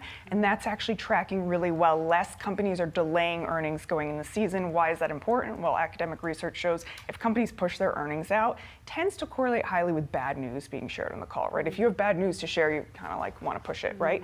And so that index is at the lowest we've seen it since we started tracking in 2015. So for us, that means companies are less uncertain going into the season, which I think is great because 2023 was marked by uncertainty, right? Like, are we going to have a soft landing? Are we going to have a hard landing? Is there going to be a recession? It ended up being okay, but I think some of those worries you have following us into 2024, which is what you see in some of these numbers. And so as the banks kick things off, what type of perhaps economic forecast did you expect them to, and we've heard from Jamie Dimon in the past talking about a hurricane or classifying things as hurricanes and getting a little bit more meteorologic with it, if you will. What are you expecting that tone to be from them as they kick off? Yeah, so as you know, the banks kick it off. They're really the bellwether for kind of the rest of the season. They set the tone. And you just mentioned Jamie Dimon. He had some pretty concerning comments I think he used the word, we're in the most dangerous period and we're setting up for a range of outcomes. We're hoping for the best. Things like that don't set the tone very well. Jane Fraser at Citigroup, same thing, talked about CEO optimism and sentiment being quite low in her opinion. And so investors are really looking to those bank CEOs and that commentary this season to confirm that we are, the U.S. economy is resilient. We are indeed heading for a soft landing. So we're hoping for softer comments, more positive and optimistic comments. And, there's a handful of metrics that we're really going to be looking at. Provisions for profit, loan loss provisions, which have been built up in the past, and that really correlates highly with what risks the bank sees, how much they're building up for potential defaults. Lending activity, we saw some great mortgage news out today. Mortgage applications are up, so is lending activity returning? And then investment banking, which was such a sour note last year. Is investment banking activity returning? Are we going to see some more M&A and some more IPOs? Do you expect to see that, or do you expect to hear that? I think if you see interest rates cuts come, there were very high expectations for a March cut. That has since fallen since strong jobs data came last week. But there is still the expectation for rate cuts in 2024. And I think you see more companies go public if that happens, and more M&A activity. But I think the landscape is certainly better in 2024 than last year. You mentioned how conservative some of the companies and their executives were being coming into this earnings season. When you think of the cost discipline that some of them had even deployed at the tail end of last year and the start of this year, we're seeing some of that trickle through as well. Is there an overwhelming theme that you believe will emerge this earnings season? Yeah, you're right. A lot of those cost-cutting programs that got put, in place in the second half of last year, I think they're going to benefit. You're going to see profit growth. Right now, the current expectation for S&P 500 profit growth is only 1%. That's come down from 8%. That was the expectation at the beginning of October. But like I said, this always comes back up as companies start to report. So I expect us to be more in the mid-single digits by the end of the season, 4 or 5%. It would be the second consecutive quarter of growth. That was after 3 down quarters last year. So we are on the up and up. There is an improvement happening. But of course, Q4 is backwards looking, and I think most investors will mostly be looking forward to Q1 and 2024 comments overall. And Christine, taking a step back and not just talking about banks, not just talking about some of the individual commentary that we're getting here from CEOs, but what is the number one thing that you think investors need to look for, need to keep in mind when they're going through these earnings reports, when they're going through these analyst calls that could really signal the direction of the markets here for 2024? Again, just, anything on interest rate cuts, where they think that's heading, overall economy, consumer. I think we talked a lot about the consumer last year being resilient, and we weren't sure if they could hold on. But I think that's heading in the right direction for 2024. So looking for any commentary on that, the broad backbone of the economy, mortgages and consumer spending, which all seem to be improving. Another theme I have for 2024 is hoping that the breadth of investing expands. Last year was all about the Magnificent Seven, and while that was great and we saw the S&P with returns, it was on the back of a handful of stocks. And analysts will tell you that's not a healthy market, right? So we want to see some sector rotation. We want to see some of the sectors that didn't shine last year, like energy, industrials, materials, even financials, some of those come back into play and not have it be so heavily concentrated to those 7 stocks. Yeah, one of our guests earlier mentioned healthcare in that same vein as well. Healthcare, exactly. Yeah. And we've talked with you about the IPO market. I mean, what needs to happen for the IPO market to have a rebound here this year? These private companies just need to think it's worth their while and that they have a good chance. Last year, like we spoke on the previous segment that I was talking about IPOs, a lot of those names didn't perform well. And so that spooked, I think, a lot of potential public offerings from happening. And again, I think it's a lot tied to interest rates. I think if you start to see cuts happening, if you start to see the Fed soften their language, that builds up the confidence some of these private companies have to take the plunge and hopefully go forward and go public this year. Christine, always great getting some of your insights. Thanks for joining us in studio. Thanks for having me. Christine Short, Wall Street Horizon's VP of Research here. Well, coming up, Boeing is taking some accountability after a section of a Boeing 737 MAX 9 blew out at 16,000 feet. Citi's Jason Gursky will join us next.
Boeing CEO Dave Calhoun is finally speaking at a 737 MAX factory in Washington. He said the company will approach the situation by acknowledging their mistake after a door plug on an Alaska Airlines flight blew out at 16,000 feet in the air. As the CEO tries to salvage the situation, our next guest says that the incident is a manufacturing issue, which should be considered when looking at who bears responsibility. We've got Jason Gursky, who is the City Managing Director and Aerospace and Defense Lead Analyst, to discuss more. Jason, thanks so much for taking the time to help us dive further into this as we've been tracking this story and any new developments throughout the week. Most notably here in what you're mentioning in the manufacturing side, what needs to change from a Boeing manufacturing perspective that now again has the MAX front and center? Yeah, look, I think the first thing we need to do is, make that delineation between a manufacturing issue versus a design issue. And this really does look like it's a manufacturing issue and not a design issue with the aircraft. If it was indeed design related, we'd probably have a bigger problem on our hands here because they'd have to go back and redesign the aircraft and get it back through a certification process. And we'd probably be facing much longer delays. On the manufacturing side of things, it looks like there's the potential here of some poor quality. We've seen some quality escapes at Boeing and its suppliers here over the last 12 months. Last spring it was the tail section of the 737 fuselage, and then over the summer it was the aft bulkhead section that had some quality escapes. And this looks like yet another one. So what do we need to do here? We probably need to hire some more people that are doing these kinds of inspections. The industry writ large has struggled with getting, experienced employees into these factories post-pandemic. So I think that's probably a contributing factor here. It's just it's been hard to find really qualified people. So doubling down the efforts on getting people up the learning curve in the industry, understanding what they need to be doing, and then doubling down on hiring inspectors and just focusing a little bit more on quality, both on the Boeing floor as well on the floor of all of their suppliers. Jason, I'm curious to get your perspective on how Dave Calhoun, in your view, has handled this latest issue, just in terms of what we heard that he told employees at the all-hands meeting, vowing complete transparency here going forward, admitting the errors that were made. Are you confident he's going to be able to rebuild what seems to be a damaging image that we're seeing as a result of this for Boeing? Yeah, look, I think the first part of any recovery, right, is admitting you've got a problem, and that's a healthy thing. I think he's being very transparent with the regulators. He's being transparent with his customers. He's being transparent with his employees as well about what the challenge is here. I would think that this would be a very humbling event, not just for the management team of Boeing, but for the guys and gals working on the factory floor, right? They take a lot of pride in the work that they do, and delivering a product that works safely and transports millions of people every day. So I've got to imagine that this is a very humbling experience for everybody involved here. And I think, the way that they're managing this, I don't know what more they could do at this point, right? Admit you got a problem, admit that you're going to work with your regulators and your customers to get it fixed. And trying to motivate and reemphasize to the employee base that, look, Boeing is supposed to stand for quality and safety, and we got to make sure that we're doing that every day. Is this incident perhaps insulated enough to the point where it is not an overhang on future revenue or even profit for Boeing? Yeah, I've never say never, right? I mean, we have seen quality escapes over the last 12 months, as I suggested a minute ago. Now, fortunately, none of those were safety of flight issues from a quality perspective. But look, the Dash 9 doesn't have a lot. It's a bit of a unique product, right? It's one that is configured to be able to have much denser configurations, and therefore it has these extra doors associated with it. Most airlines are not flying it in that really dense configuration, which means they're plugging the doors. And this has been going on since the late 1990s, right? The 737-900ER, similar, had those doors. They were plugged. We haven't seen any issues like that. The current variant of the aircraft, the MAX, has been flying since 2015. Again, no issues. So it seems like the design's good. And, there aren't all that many aircraft that Boeing is shipping out that have these plug doors, right? This is a bit of a unique product. So hopefully it is, constrained or specific to this one product. We develop a better process on checking things out before they think it all goes out the factory floor, and we get these planes back in the air sooner rather than later, and this ends up just being a small blip in the long history of Boeing. Jason, when it comes to, I know you think it's a limited impact in terms of financially, as at least the information that we've gotten so far, but when it comes to the current orders, future orders of the 9 model, do you see Boeing being able to convert those orders to some of their other models, and what does that roadmap look like? Yeah, I mean, there are only about 120 orders on the books today. So look, if they decided they're just going to walk away from the Dash 9 product, which I don't expect them to do, but if they were, they would work really hard to convert those into orders for other types of aircraft, either the Dash 8 or the Dash 10. I don't think you convert a Dash 9 order all the way down to a Dash 7, which is the smallest variant of it. You probably go on either side of it, the Dash 8 or the Dash 10. Now, the Dash 8 is the one that's currently certified and they're delivering today. The Dash 10 still has yet to be certified. So I guess the proclivity of airlines, if they need lift sooner rather than later, would be go to take the Dash 8 because it's certified and there's no uncertainty around when it might get certified. What is, if any, responsibility does the FAA have within this process as well? Because perhaps that's where it drew our attention back to the relationship that Boeing has with the FAA, where the FAA has oversight, at least in making sure that beyond the design and then even into the manufacturing, that each of these aircraft are getting green-lit to go out the door. Yeah, look, I mean, technically the FAA does sign off on these aircraft when they get delivered, right? And, as I suggested earlier, this configuration with plug doors has been around for a really long time, and we've never had an issue on it, right? So, the way that this kind of works is that Boeing, does things and, builds up a very nice long track record of doing things well, to the point where the FAA says, okay, you know what, I don't need to come in and inspect that. You guys have been doing that now for decades. Just continue what you're doing. And, it's costly for, us taxpayers to have, the FAA going out and doing things like that. So, look, budget constraints and budget cuts are real, and they have real impacts, in Washington. So I don't want to, this isn't the FAA's fault, but they have constrained resources themselves. So there's this, kind of dichotomy going on where you'd love the FAA to be signing off on every and overlooking every single process. That's, from a budget perspective, not possible. And you've also got long history of, safe operations of an aircraft that, the FAA would look at and say, I got a triage where I'm going to go do my work. And this one was not on anybody's list, right? Because we've got such a long, safe operational history to date.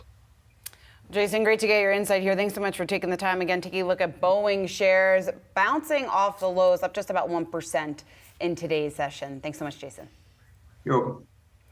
All right, well, Brunswick is bringing the future of technology to the water. The recreational boating company putting its plans on full display at the Consumer Electronics Show in Las Vegas. Now, their big unveil is what they call, quote, the marina of the future. So think new electric outboards and technology that's going to help people dock their boats. Sounds extremely useful. We want to joining us here live from CES is Dave Folks. He's the CEO of Brunswick. We also have Yahoo Finance's Pras Subramanian, who follows the company very closely, joining the conversation. Dave, let me start with you just in terms of what you were seeing at CES, what you are putting on display, and how you see that revolutionizing the boating industry for years to come. Yeah, thank you for having me. We have a whole portfolio of technology on display here from our ACES strategy. That's autonomous, connected, electrified, and shared. So we're showing our latest automated docking technology on a boat right behind me. We're also showing our full portfolio of electrified outboard products, which has just been augmented by 2 additional models. So a really broad range. And in this Marina of the Future concept, which is under the umbrella of our Freedom Boat Club, which is our subscription model of boating. Hey, Dave, so I know that you guys have revealed 2 new electric outboard motors. I saw a couple of these motors at your test lake in Oshkosh, Wisconsin. What are the new motors like? What are they supposed to be doing exactly? Are they for longer range type of activities? Yeah, they're higher power. They're kind of building out the top of the range, Praz, with higher power and more battery life. So essentially moving from smaller boats to slightly larger boats. Now, we're not in a position in marine with electrification where we can replace some of the core models, some of the larger models in our portfolio with electric outboards, but we're certainly getting there. As the electric technology evolves and battery technology evolves, we're getting into bigger and bigger models and bigger boats. Dave, the replenishment rate of boats, I mean, these look amazing, and I want one, but I imagine when I get one, I probably won't be able to get another one for a while or need to even update the one that I do have for a while as well. So how does that look, especially when you're thinking about a consumer environment where, sure, the luxury end, that might be holding up, but the people who are just trying to save up or finance one of these amazing watercrafts, should I call it that, are trying to figure out, is this financeable? Is this a purchase that I can make right now comfortably? Yeah, so you're exactly right. A portion of our customers are certainly sensitive to retail financing rates, and we're actually introducing promotional financing and other ways to encourage people to buy in that segment of the market. Some of the larger boats are more cash buyers, so they're somewhat less sensitive. But if you look more broadly, we certainly introduced incentives through the back half of last year, including discounting and promotional activities. We're expanding those as we need to. But last year, the retail market in the US was down about 5% versus previous year. So not really down a lot. And we're expecting next year to be essentially flat to this year, given that the consumer environment is essentially somewhat unchanged, at least in the first half, with the potential, hopefully, for some rate reductions in the second half. So Dave, you're talking about prices coming down a little bit or activity coming down a bit, but these really expensive boats. One way to kind of deal with that is with the Freedom Boating Club, right? That's your subscription-based service for people that want to go to the boating dock for a day, get a boat. How is that business going, and is that where you see the future of electrification is from the day-to-day type of activities? Yeah, Freedom Boat Club, as you said, Praz, is a subscription model. We have 400 locations worldwide, a lot in the US, Canada, 40 in Europe, now 8 in Australia. So it is a model a bit like a golf club. You join with a fee and then you pay monthly dues. You have access to boats in your area, but also you have reciprocal access to a lot of other areas, even other countries. It's a very convenient model if you don't want to deal with the ownership experience. And interestingly, of course, because you're not owning the boat, you're not subject to these financing rate increases that we saw over the last year. So the stability of pricing in Freedom has been much more stable. So it's continuing to grow very strongly. So Dave, finally, I know you're standing behind a boat that has some autonomous technology. I think it's really exciting stuff. People are talking about it here. Yeah. What exactly can it do from an autonomous point of view? This boat behind me is a Boston Whaler 405 Conquest, so one of our larger boats. And we've introduced some stereo cameras on it and a big compute module that allows it to automatically dock itself. Now, if you've ever done docking of a larger boat, it can be one of the more stressful or challenging maneuvers that you have to do. But this one does it fully automatically, and we're planning to commercialize that in 2025. We actually have a simulator here as well that allows people at the show to experience just what it would be like to operate that boat and to dock it automatically. All right, can you catch the fish for me, Dave? I can. All right, done deal. I'm sold. Sign me up. I'll get a deposit your way shortly after this. I hope you take Venmo. Dave Folks, who is the Brunswick Corporation CEO, and thank you to our own ProSupermanian. Thanks so much for taking the time. Thank you very much indeed. Certainly.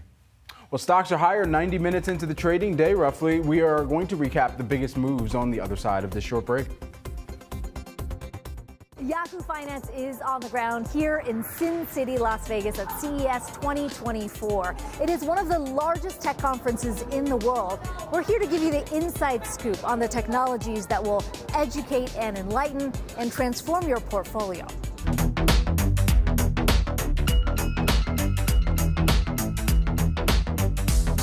He's able to type, right, just by looking. Exactly. Can we have him spell Yahoo Finance? Sure.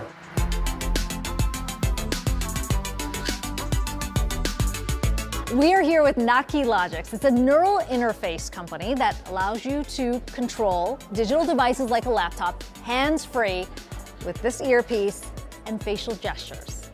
He's not touching anything. He's not touching anything, so this is totally hands-free right now. Totally hands-free and voice-free. He's just looking at the text that he wants to type, and then it is being typed on screen. That is incredible. So this is all you need, the small earpiece. Exactly. Okay. You can play a video game. You can fly a flight simulator. Dave can fly a 737 in the flight simulator on his computer. Look straight. Look up. Looking at the top panel.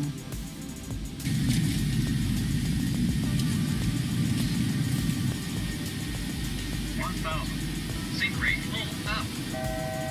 Full up. Full up. Full up. I'm confident if we could fly a 737 with nothing but an earbud, you can control anything and everything. And is that not the goal of implants? Well, but then you don't need to implant the chip. There you have it. That's why we're here at CES. I'm not against brain implants. It's very important to know because I think brain implants are very, very important for certain aspects of society. Those who are truly locked in, those who have severe neurological disorders, where technology like Valkyrie may not be a fit. But for somebody who you want to consider a typical quadriplegic and healthier from that level, up to and including healthy, able-bodied people like us. This is the ability to almost telepathically, hands-free, voice-free, and screen-free control everything with nothing but a wearable.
All right, 90 minutes into the trading day, let's take a look at where things stand. We're still looking at gains across the board with all three of the major averages to the upside. Dow up just about 74. Oh my gosh, green on the screen, just like my suit here today. And consumer discretionary and consumer communication services leading the pack. I guess it's an in-office joke here. Everyone can weigh in on what color suit they think Brad's is and settle it for all of us. But that does it for us today. We'll see you right back here again tomorrow. Have a great day, guys.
Welcome to Yahoo Finance Live. It's 11 a.m. on the East Coast, 8 a.m. on the West. I'm Rochelle Akufo. Here's a look at what I'm watching this morning.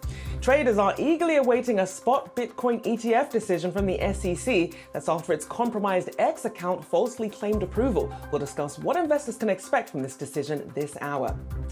And we're watching oil prices today. We'll break down the latest moves in energy as well later on in the show. Plus, we're bringing you the behind-the-scenes look at CES in Las Vegas. Stay tuned for our interview with VinFast Madame Toy. But first, let's take a look at how the markets are faring an hour and a half into the trading day ahead of that CPI decision we're also expecting on Thursday. We're seeing the Dow here currently up about 70 points on the day so far. The S&P also up about 0.25%. Consumer discretionary leading the pack. Energy, though, continuing to lag so far this morning. Looking at the tech-heavy Nasdaq there, strongest gain so far, up almost 0.5% or 67 points so far this morning. Let's also check in on the Treasury market as well. We're looking at yields pulling back this morning for the shorter term and 10-year. Looking at the 5-year, currently down about 0.5%, sitting just at 396. The 10-year still above 4, though retreating somewhat, down about 0.2%. And looking at the longest term 30-year yield, that's up but ever so slightly in the green. Well, is the AI euphoria over? While major product announcements featuring artificial intelligence have been coming out of CES all week long, big companies like Samsung have been taking hits as the new technology isn't yet boosting sales. We also got RBC Capital Markets' Laura Calvasina saying she sees more downside in tech. In a note out this morning, she downgraded tech to market weight. That's down from overweight, saying that after a massive rally in 2023, the tech sector's valuations are clearly expensive for the median stock in the sector. Well, joining me now with his take on this is Chris Versace, Tematica Research Chief Investment Officer. Good to see you. So I first want to get your take here on this euphoria that we've seen in tech stocks. I mean, year to date, apart from, I believe, just Apple and Tesla, we are seeing the Mag 7 still in the green, but how should we really measure our expectations right now? Well, I think it's a mistake, Rochelle, just to think of, the last, few days. We've only just begun 2024. And I think it's, the smarter view is to take a longer look back, really from that late October timeframe when, not only did the overall stock market do extremely well, but the stocks that you're talking about once again moved higher, continuing a very, very rapid year of growth for them.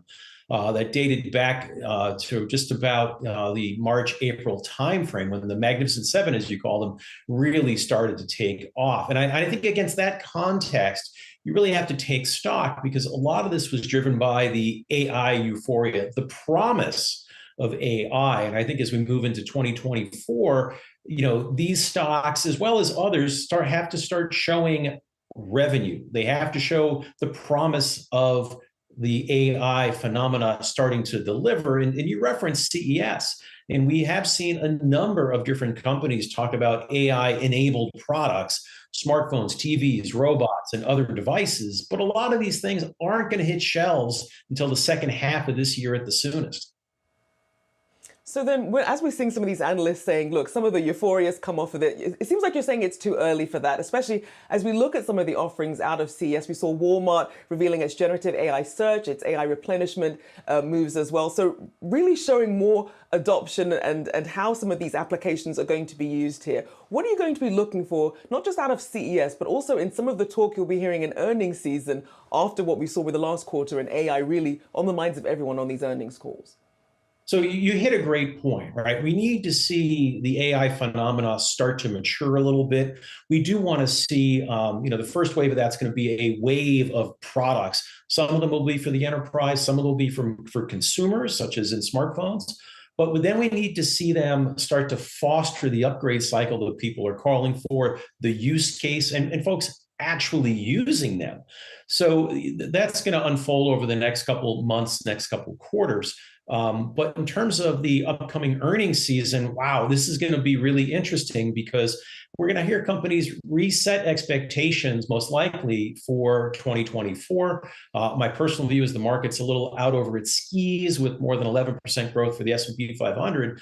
But as it relates to AI in particular, we're going to want to hear companies outside the Magnificent Seven announcing applications, products, all leveraging AI. We're going to want to hear companies like Microsoft saying, hey, middle of last year, we said we need to really invest in AI. We have, and we're starting to see those products come to market.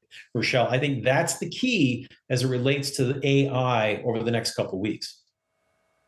So then, Chris, as you look at AI, of course, it goes hand in hand with cybersecurity, obviously been on the minds of regulators. We saw that snafu with the SEC, their Twitter account, their X account being hacked with that false announcement. A simple two-factor authentication apparently could have prevented some of that. But what does that tell you about how much cybersecurity should also be in people's portfolios as they also balance some of these big tech stocks that are focused on AI? We have said, and we will continue to say the following. As we move deeper and deeper into this increasingly connected world, which will only accelerate because of the use of AI, there are a number of reasons to be long-term bullish on cybersecurity, but also data privacy as well. And I would say, look, there's a bunch of high-profile cybersecurity stocks out there: Palo Alto Networks, CrowdStrike, F5. And the like. For a lot of folks, the easier way might simply be to own an ETF, whether it's the hack ETF, the cyber ETF, HACK or CIBR, other ticker symbols. You get great broad-based exposure in a rapidly evolving industry, almost a constant one-upmanship between the attackers and the protectors. And I like that well-rounded coverage because you're not making any one particular bet. But make no mistake, Rochelle, investors, you have to own cybersecurity.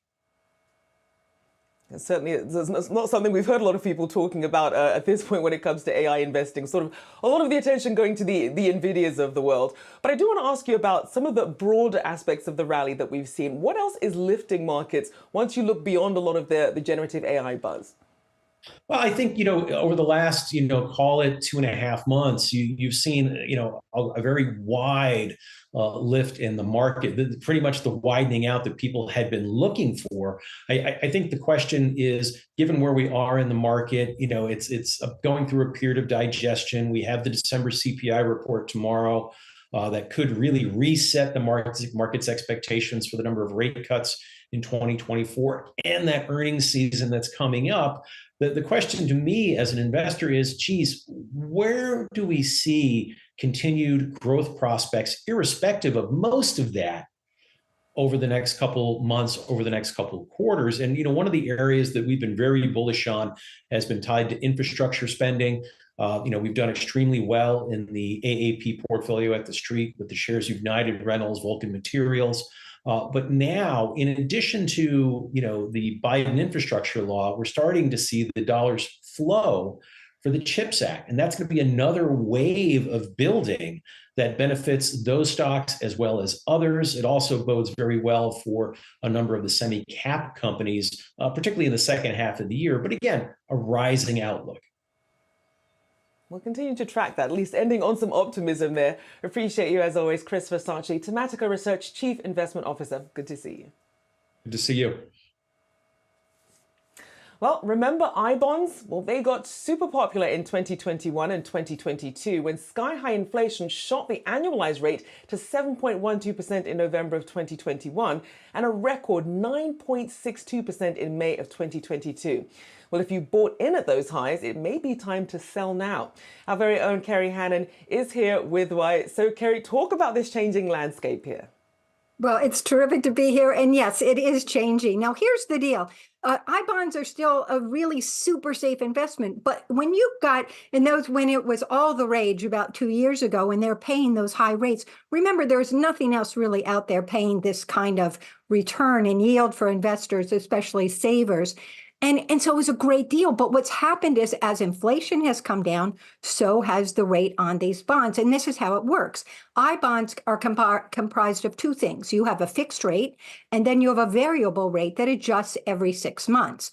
And so what has happened is as the inflation rate has come down, the variable rate has come down, and the fixed rate back then was 0. So if you owned those bonds and you bought them at 9.62% back in May of 2022, that's now paying out something like 3.9%. So that's about a third of what you were getting at the beginning. So it really is time to take a look and think about if we think as the rates may continue to tick down a bit more, if the Fed starts, cutting rates, then we're going to see some further decline in this. And so you might want to look elsewhere. Now, I bonds are super great in many ways. And right now, as of November, they're paying 5.27%.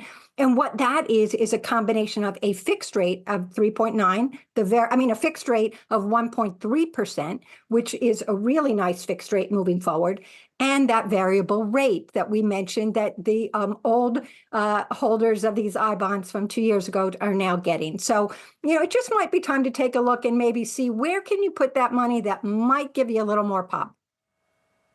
So then, Kerry, for people who are taking those gains then, where should they put their money next? Should they put them back into these bonds? Yeah, I think, a lot of the experts I talked to about this said, why not? It might be a great time to redeem and reinvest back in at this new, at the new rate that's paying through the end of April. And the good news here is you have that fixed rate now. So for the life of your bond, it's going to be that new fixed rate, whereas the life of the bond, the old bonds was the same. So I say you might do that. The other thing experts say, and I agree, there's some great deals out there on CDs that you can lock in 1-year CDs or laddered CDs that they're over 5.5%. This isn't a bad return at all, and you have some security there. So those are two good ways, a high yield money market fund as well. But again, or savings accounts. But I would take a look at maybe if you love the I bond because you have that inflation protection, you have this security of being backed by the U.S. government, and when you do redeem them, you don't have for the most part local or state taxes, and you might not even have federal tax on that because if you reinvest for higher education costs. So there's some really good things about the I bond, but again, there are some other things out there today that were not there when people bought those back in 2022. Certainly important not to just leave everything on autopilot and see some of these changes and perhaps some more optimal places to invest. Appreciate you as always, our very own Kerry Hannon. Thanks. All right, well, coming up, investors are on edge awaiting a decision from the SEC on whether to approve applications to launch a spot Bitcoin ETF. We'll break down how this milestone decision could impact crypto investors' portfolios in the years to come. Stay with us.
Approvals for spot Bitcoin ETFs need to happen today as the SEC has pushed its decision up until the deadline, and investors keeping an eager eye out for any news on the exchange-traded funds. Let's delve into this with Yahoo Finance's own Brad Smith to tell us what the spot Bitcoin ETFs are and what they mean for the market. Hey, Brad. Hey, Rochelle. Well, yes, it's still an ETF where you've already had many commonly traded assets or baskets of securities that make up ETFs in the past. But what is the purpose for this one specifically in Bitcoin? The purpose for this one is where a fund would hold Bitcoin with the investment value proposition being for the shares that they are then listing publicly to reflect the performance of the value of a Bitcoin at a more cost-effective and commonly known trading mechanism than buying cryptocurrency. So really, it just takes us back to the question of how an ETF traditionally is created and what makes this one just slightly different because of the holding a much more riskier asset, or commonly thought of as that, in Bitcoin. Well, how an ETF is created. You've got an ETF manager. They basically file for these plans with the SEC. We've got multiples of these, and the SEC reviewing them for now years at this point. And then the sponsor, they're looking for some type of agreement and an authorized participant, a market maker.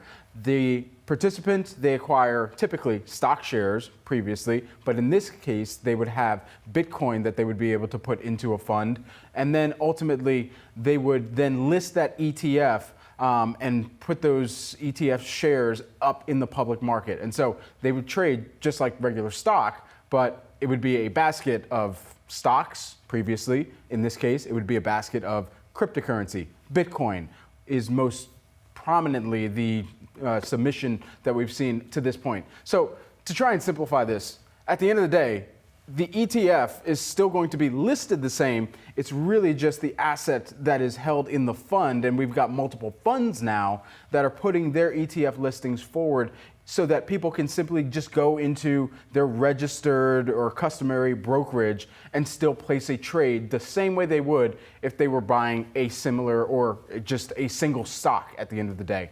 And so what we're going to see coming forward from the SEC is, at the end of the day, if they're able to move this forward and give and grant a lot of these permissions to move forward and list these, then you could perhaps see an inflow of people that are just more comfortable buying on their exchange or their trading platform that they already purchased through at this point, Rochelle.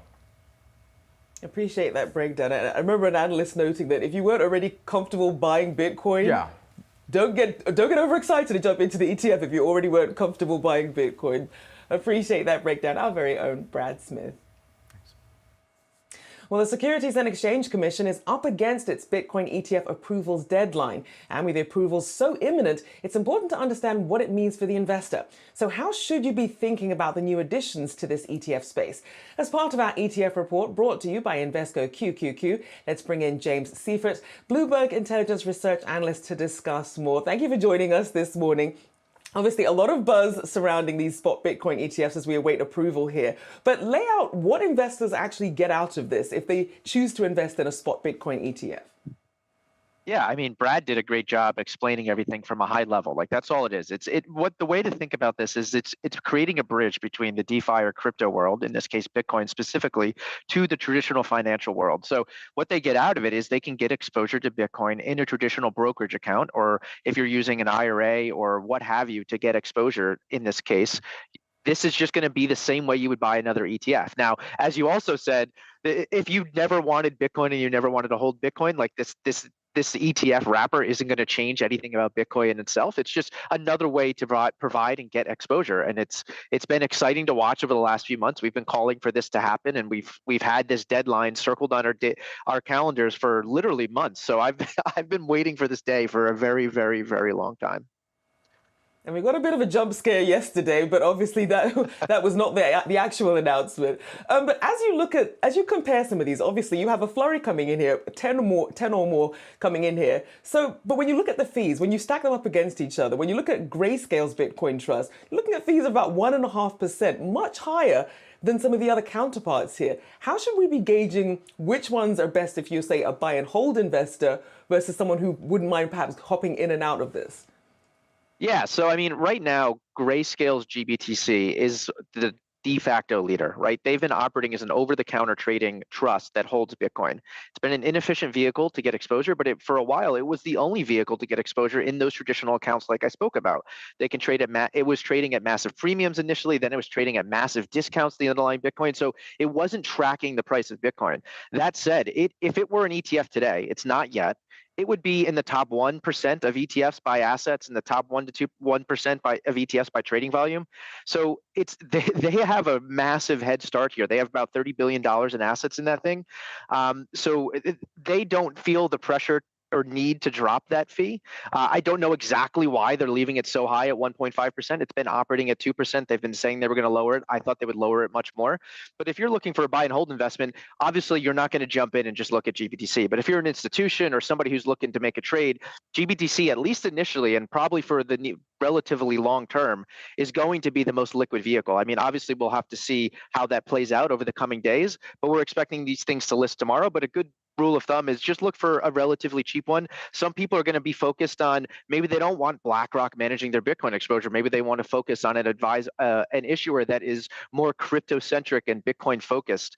So there's going to be a lot of marketing, a lot of pushing here, trying to jockey essentially and get assets and compete with each other. And the end investor, when all this jockeying is going on and we've seen this massive fee war, honestly, the last 5 or 6 days, we've seen massive drops in fees. We've condensed a year's to 2 years worth of fee wars of these Wall Street firms competing with each other, condensed into a matter of days. It's been absolutely fascinating to watch. And so as you also look at some of the key investors in this space, some of the big names that we saw in the S1 filings, what are the standouts and where are you seeing them really gravitate? Yeah, I mean, so there's a lot of firms involved in this process, right? So a lot of the big name Wall Street firms are involved here, right? That are being third parties for these ETFs, whether it's Bank of New York Mellon, State Street, JP Morgan, Virtu, Jane Street. They're all involved in this process, but the filers in this case, there's 11 of them. I don't know if I could try to list all of them from memory, but essentially we have you have Grayscale at the top. They are the first ones, but then you also have Bitwise. ARK is partnered with 21 Shares. You have Fidelity, WisdomTree. Invesco is partnered with Galaxy, Valkyrie, BlackRock, VanEck, Franklin Templeton, Hashdex, which already has an ETF operating, DeFi. They're unique in the sense that they are just trying to convert a futures fund to be holding spot. And then you also, and that's all of it. That's 11 that we're expecting to launch tomorrow. But there's been 14 filings. There's 2 more that could come to market after this. One is going to hold carbon credits. So it's going to be fascinating to watch. We've never had a situation here where this many ETFs are launching that are doing essentially the same exact thing as each other. So it's going to be fascinating to see who's able to eke out a victory here. And so with so many to pick from here, what are some of the risks, though, that people should keep in mind if they're thinking of investing in a spot Bitcoin ETF? I mean, risk-wise, it's just any risk you would think of investing in Bitcoin itself. Like if you don't feel comfortable holding Bitcoin itself, you probably shouldn't consider holding these things just because of it's a very volatile asset. But there is undisputed fact in that Bitcoin added to a diversified portfolio of a 60-40, whether it's a 2% allocation, 5% allocation, it has drastically improved the performance and the Sharpe ratios of those portfolios. That said, this thing goes through multiple 80% drawdowns, right? So those are the main risks you got to think of. And all the other ones, for the most part, I would expect them to have similar risks as far as potential things being hacked. I think that's highly unlikely. These are storied institutions in many cases, and the people that they're partnered with on the custody side, namely Coinbase, Gemini, BitGo, and Fidelity is actually custodying its own assets for their ETF. So the risk on that side, or you will have to read the documents, but for the most part, I'd say you just need to understand what you're getting into when you're investing in this asset class. That's really what it comes down to. It certainly should be a rule of thumb in general when you're investing. I appreciate you taking the time to join us. We'll be excited to see what happens tomorrow. James Seifert, Bloomberg Intelligence Research Analyst, thank you for your time today. Thanks for having me. All right, coming up, several shipping companies are avoiding the Red Sea due to the threat of Houthi attacks targeting cargo ships. We'll break down how the Red Sea crisis could impact investors and shipping stocks on the other side of the break.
Oil futures are volatile after a surprise inventory build in the US. Prices dipped into negative territory after gaining more than 1% this morning.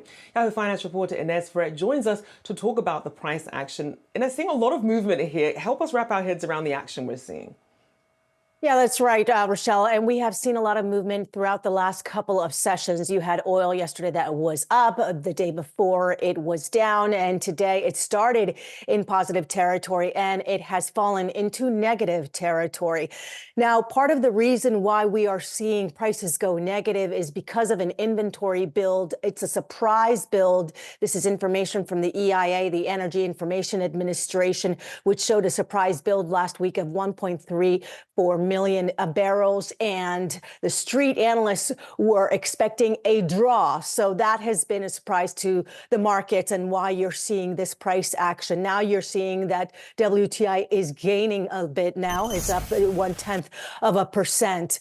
But basically, earlier today, you had prices go in positive territory. This is after escalating Houthi rebel attacks in the Red Sea. I do want to point out that we may see a limited upside to prices. And part of this is because of the data surrounding refined products. So not only did you see a surprise build of crude last week, but you also saw an inventory build for gasoline and distillates, which are diesel. So gasoline now a second week in a row that we've seen stockpiles go up. As far as diesel, that they are at their highest level since September of 2001. And what this is signaling is perhaps weak demand. Now, some of it is seasonal. If you do have storms, for example, people will be driving less. But nonetheless, this is bearish for prices. Rochelle. Appreciate you getting us up to speed. Yahoo Finance reporter Inez Ferret, thank you so much. Well, staying in the shipping lane, JP Morgan warning that consumer price inflation might grow thanks to rising global shipping costs. This comes after several shipping companies are avoiding the Red Sea due to the threat of those Houthi attacks targeting cargo ships. Well, that's what's going to cost the companies, maybe us. Freightos is a booking platform providing real-time global pricing, and they're seeing some big price spikes. Zvi Schreiber, Freightos CEO, is here to break this down for us. Thank you so much for joining me this morning. So given that we're seeing several companies continuing to pull back and diverting around the Red Sea, how is this starting to add up cost-wise for these companies? Yeah, we're seeing quite a big jump in costs. So the Freightos terminal has data which tracks the daily prices of shipping. And our FBX11 index specifically tracks the cost of shipping a 40-foot container through the Suez Canal from China to Europe, for example. And that has jumped from about $1,200 in November before these attacks started to about $4,800. So it's gone up 4x during these attacks. So that's a pretty big jump. Having said that, to put it in context, during COVID, that same price reached $15,000.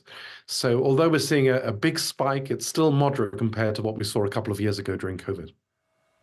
So, Zvi, which trade routes are seeing the biggest jump in cost? Because we saw some tempering, I believe, to the US coming out of December, but a different situation from China to Europe.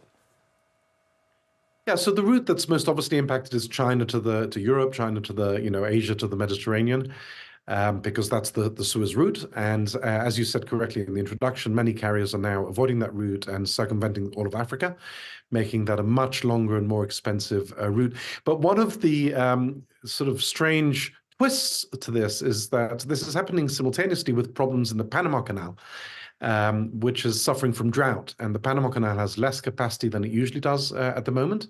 And so actually it's impacting America more than you would expect, because if you want to get goods from Asia to the east coast of America, your first choice is across the Pacific and through the Panama Canal. When the Panama Canal is restricted due to lack of water, some of that trade was getting rerouted to the Suez Canal, which is your second best route from China to the east coast. And that diversion was happening just at a time, when then the Suez Canal got into trouble. So the routes to the east coast are impacted by the combination of problems in the Panama Canal and the Suez Canal. So this is really exacerbating then existing problems that we were already seeing. So In terms of how you're currently tracking the prices, talk about the technology and the data points that you're using and really sort of the inflows that you're seeing into whether people are deciding to still continue to ship given the cost versus using air freight. Yeah, so Freightos is a digital booking platform. We're finally bringing to this industry the kind of digital choice that you've had as a passenger for many, many years. So in the same way that you may use a booking.com to choose a hotel or a flight, we're doing the same thing in freight, both ocean and air. And that becomes very important when there is disruption, because then people have to switch quickly.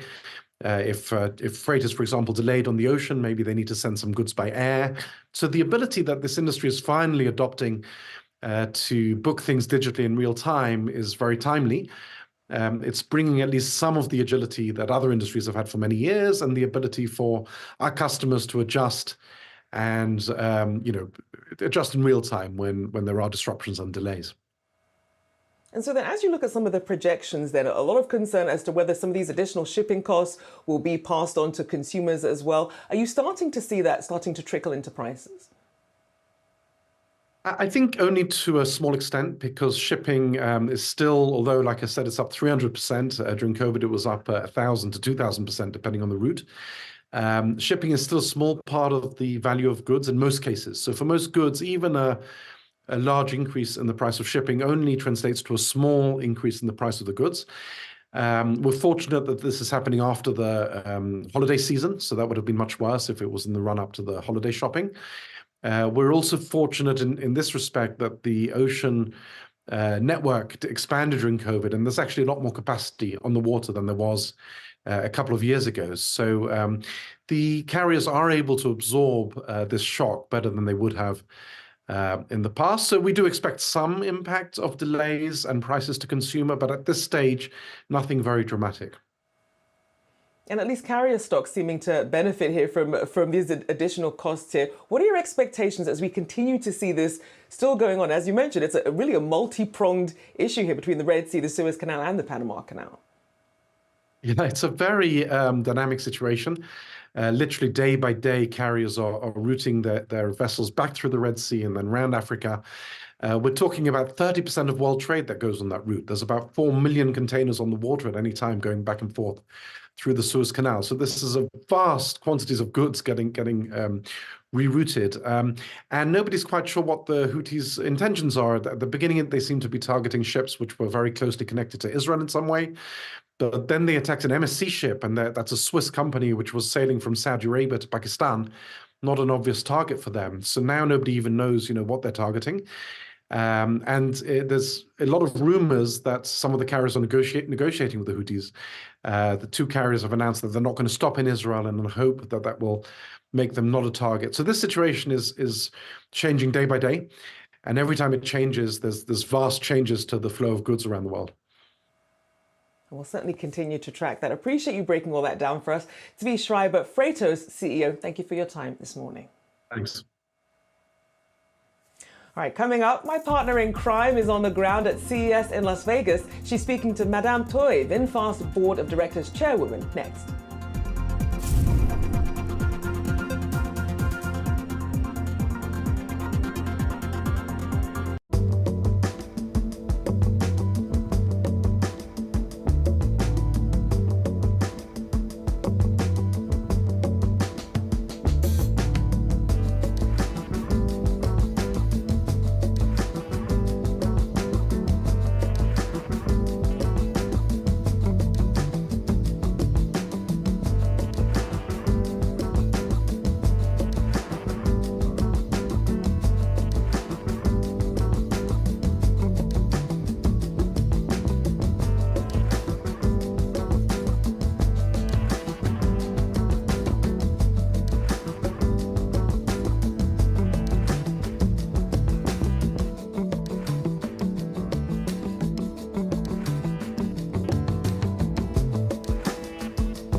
Akiko Fujita on the ground here in Las Vegas at CES 2024, where EVs continue to be the focus.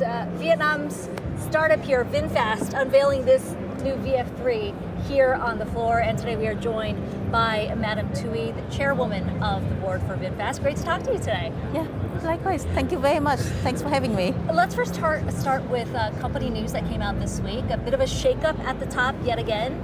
You've got the chairman of Vin Group, your parent company, now stepping in as CEO. You are now chairwoman of the board. What does this shakeup mean for VinFast strategy in the US? I wouldn't call it a shakeup. I would call it a reinforcement.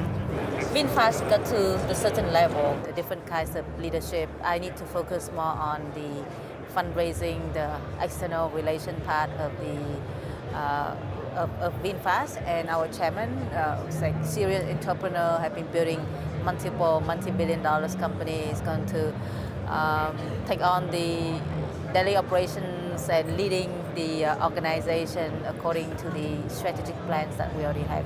So it's a strengthening at the top of the company, may I say. You made a big splash with your public listing last year, but let's talk about the EV environment right now in the US. It comes at a time where we've started to see sales slow. Drivers are increasingly hesitant about the infrastructure, the range, and the cost. When you think about where things are in this market, what's a realistic expectation the company has in the US for 2024? I think the EV adoption rate has decreased, but the adoption is still there. I mean, obviously, it cannot continue going at a very high level, but you continue seeing the increase in EV adoptions. But now, like after you scratch the surface and like already met the need of the people that have multiple cars and just can buy another car for good reason, now you really have to sell to the mass market, right? Then you just have to make sure that the vehicles are affordable and can also meet the daily needs of the consumer. So that's when we come into, I mean, from very beginning, we say that our mission is to make EVs accessible to everyone. You see all the models that we have around here, and in our lineup of vehicles, anything from like the affordable EVs under $20,000 to a very luxurious VF9 that can fit the whole family. So we want to have a little bit for everybody. So we feel like when customer becoming more choosy and make the decision of buying an EV, having all vehicles in all different segments will help the customers to choose the vehicles. The VF3 that was unveiled here, that is going to be on the lower end of your car range. Right. Roughly what, $20,000 or so? Less than $20,000. Yeah. Is that where you're looking to compete in the U.S. market instead of the 40,000, roughly 50,000 that you have on the current market? Is this where you see the real opportunity? It's an interesting twist. I mean, we started out. Because all the market research say that the U.S. Consumer like really big cars, so that's how we started with like VF8 and VF9 in the U.S., right? Especially the VF9, and the book building, the orders from the customer also show significant number of VF9. So in September, when I came here to meet with the group of dealers, when we decided to switch to dealership model, met with different group of dealers in the US, and I brought this car with me, the VF3, that was very well received in Vietnam at that time as a test. And then we show the whole lineup. We show the VF3 together, VF6, VF7, VF8, VF9, right? All of them. And then I asked the dealers, like, do you like this car? Do you think you can sell this car? And hand on heart, everybody is like, definitely it's going to be the biggest volume for us. So everybody, like all the dealers that we met with, like the VF3, and so we went back and we decided to just develop the VF3 for U.S. market as well. So when's the launch date? Next year, early next year. Early next year. Right. You have set a pretty ambitious target here, 750,000 annually, globally by 2026 in terms of total deliveries. How much of the infrastructure have you built out to be able to meet that kind of target? So the factory in Vietnam we have a capacity of up to 300,000 vehicles a year.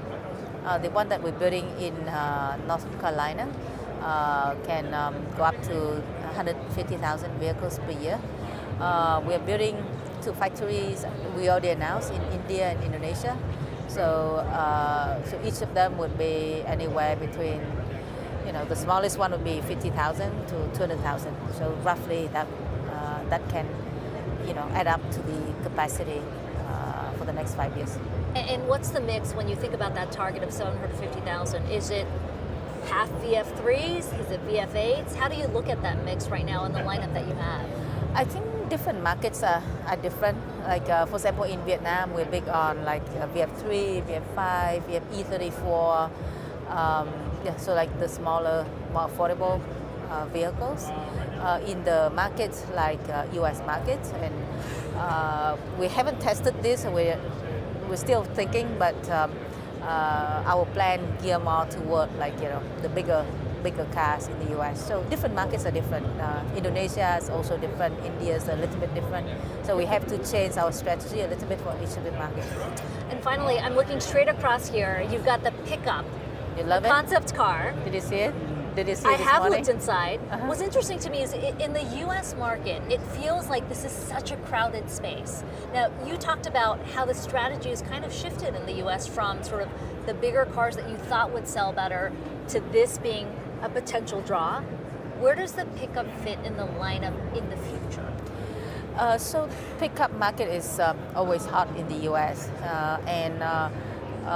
So this is the concept car that we introduced here, and we would like to get the feedback from the customers, the market, and we will make a decision as to how to change it, when to have the vehicle. Right now we're thinking like 2026, but just there would be a lot more feedback, to be taken before we.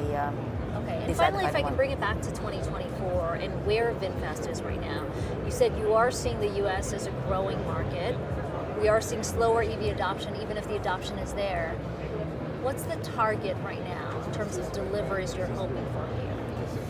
I think next week we're going to announce the deliveries for 2023 and the earnings for 2023, as well as the expectation for the future. Are we talking thousands, tens of thousands? What are you looking at?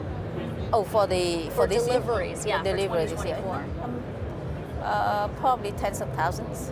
Tens of thousands. But still early, right? This still beginning for us in the U.S. market. Great. Madam Thuy, thank you so much. Really appreciate your time today. Thank you. Thanks a lot. Thanks, Akiko. Big thank you to our very own Akiko Fujita for that interview with Madam Thuy, VinFast Board of Directors Chairwoman.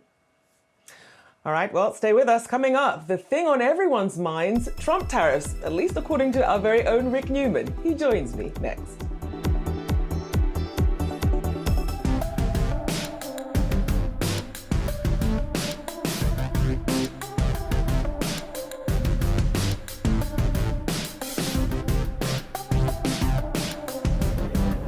Cheers. It's like pineapple. What else is in it? Do we know? ChatGPT secret, I'm told. Yahoo Finance is on the ground here in Sin City, Las Vegas for CES 2024. I'm at the booth for Doosan Group, where this AI robot is about to make me a cocktail. I'm here with Stephanie Calloway. She is the Senior Marketing Manager at Doosan. She's going to show me how this works. Great. So this is Mixmaster Moody, our cocktail bartender. Mixmaster Moody. Yeah. So powered by Microsoft ChatGPT AI. It's going to tell you what kind of cocktail you need based upon your mood and facial recognition. So to go ahead. Should I smile? You can do whatever you want. Right. You can get angry, you can smile, you can look bored, whatever you want. Okay, press start. Okay, and then he's asking how your day is at CES. So exciting, amazing. Chaotic. There you go. Right. Camera's going to turn on. I look that way? Yep, you're going to look up there. You're happy. Oh, I'm happy. Do you feel happy? Yeah, I feel okay. All right, so then we'll go ahead and generate the cocktail for you. Takes about 10 seconds. So I'm analyzing my photo right now. Your face, deciding. Starting to pretend I'm happy. Yep. you're going to get a joyful azure. It's going to start making it right now for you.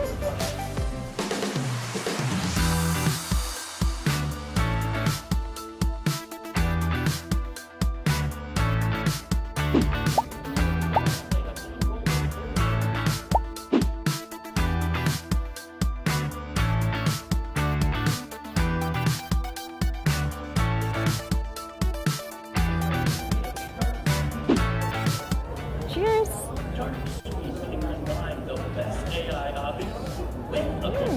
It's like pineapple. How does it determine what happy feels like? So it's looking at all of the features of your face, your eyes, your nose, your mouth, the shapes that you're making. And it's associating that with predetermined recipes that would be associated with that feeling, that mood. So we've essentially got a robotic bartender, yeah, right? Yeah. Alcohol, non-alcoholic as well. It's a concept right now. Correct. We're going to see this in a bar soon? Yeah. I think that in places where you've got high volume capacity, so whether it's a concert or an airport or something like that, it's meant to assist a bartender, right? So somebody who's moving and grooving and they're kind of behind the wheel, like this is supposed to help somebody make the volume go a little bit faster. So these robots are designed to be collaborative with humans and be in the workspace with them, and we're just really excited to take this one to market. It'll be fun.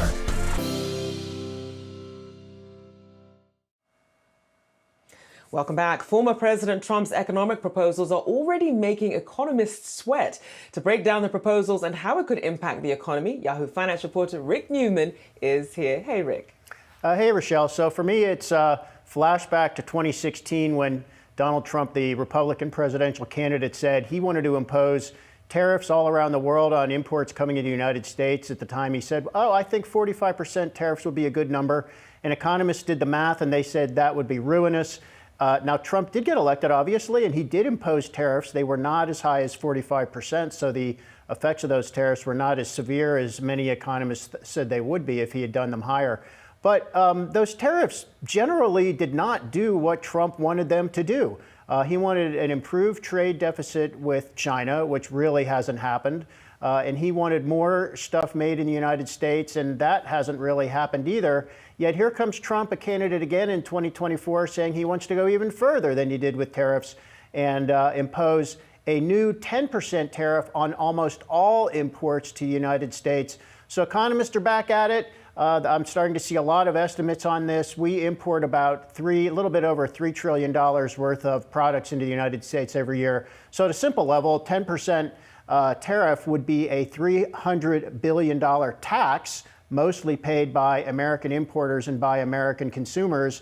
And then you would probably get retaliation from the countries subject to this tariff, which means our exports could go down because they would be more expensive in this other country. So most economists just absolutely hate this idea. And yet, here's Trump. I guess he thinks it worked for him in 2016, so he's bringing it back in 2024. It's interesting because it's a very, very different time now. But it doesn't seem to be affecting his popularity. I want to draw your attention to this Reuters and Ipsos poll out this morning showing Trump with a wide lead in terms of the GOP presidential candidates at 49%. The next closest candidate, Haley, at 12%, DeSantis at 11%. And this is just a few days before Monday's caucuses in Iowa kick off for the state contest. What do you make of this?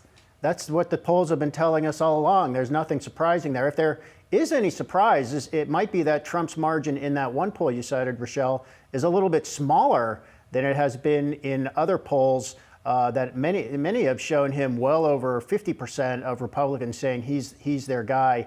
So we're going to find out for real. Instead of polls, we're going to have actual votes. The Iowa caucus is coming up next week, then New Hampshire, and then we are in the primary election season for real. I think most people following this do expect Trump to win decisively in Iowa. Nikki Haley could do better in New Hampshire, where she's been putting in a lot of effort. And I think what everybody's looking for here is whether there is any surprise, which would be either one of those two people behind Trump, either Nikki Haley or Ron DeSantis, actually outperforming to the level that they could actually challenge Trump in some meaningful way. I think the likelihood of that is very low. But just to remind people, I think these other candidates are in it, number one, because when you run for president, you get famous on other people's money. And number two, there's a non-trivial chance that something could happen to Trump and he ends up not being the candidate. He's in his late 70s, so there could be a health issue. Some states are saying Trump cannot be on the ballot. The Supreme Court's going to decide that. And he's facing 91 criminal charges. So there's a lot of stuff that could go sideways in this, and that's why we're seeing these other candidates hanging in there. Indeed. And also, of course, Trump saying he's planning to deliver part of his closing arguments himself in his New York civil fraud trial. So clearly a lot of moving parts here, but doesn't seem to be denting his popularity much at all. Appreciate you, as always, Yahoo Finance reporter Rick Newman. Thanks so much. All right, let's get you a quick check of the markets before we head into the noon hour. Looking at green across the board, although it has been a bit of a volatile day this morning. Looking at the Dow, currently up about 40 points on the day, about 1/10%. S&P 500, they're also in the green, but ever so slightly, just up about 0.2%. And the tech-heavy Nasdaq, strongest gainer at 1/3%, up 50 points. Well, that does it for now. I'm Rochelle Akufo, but do stay with us on Yahoo Finance.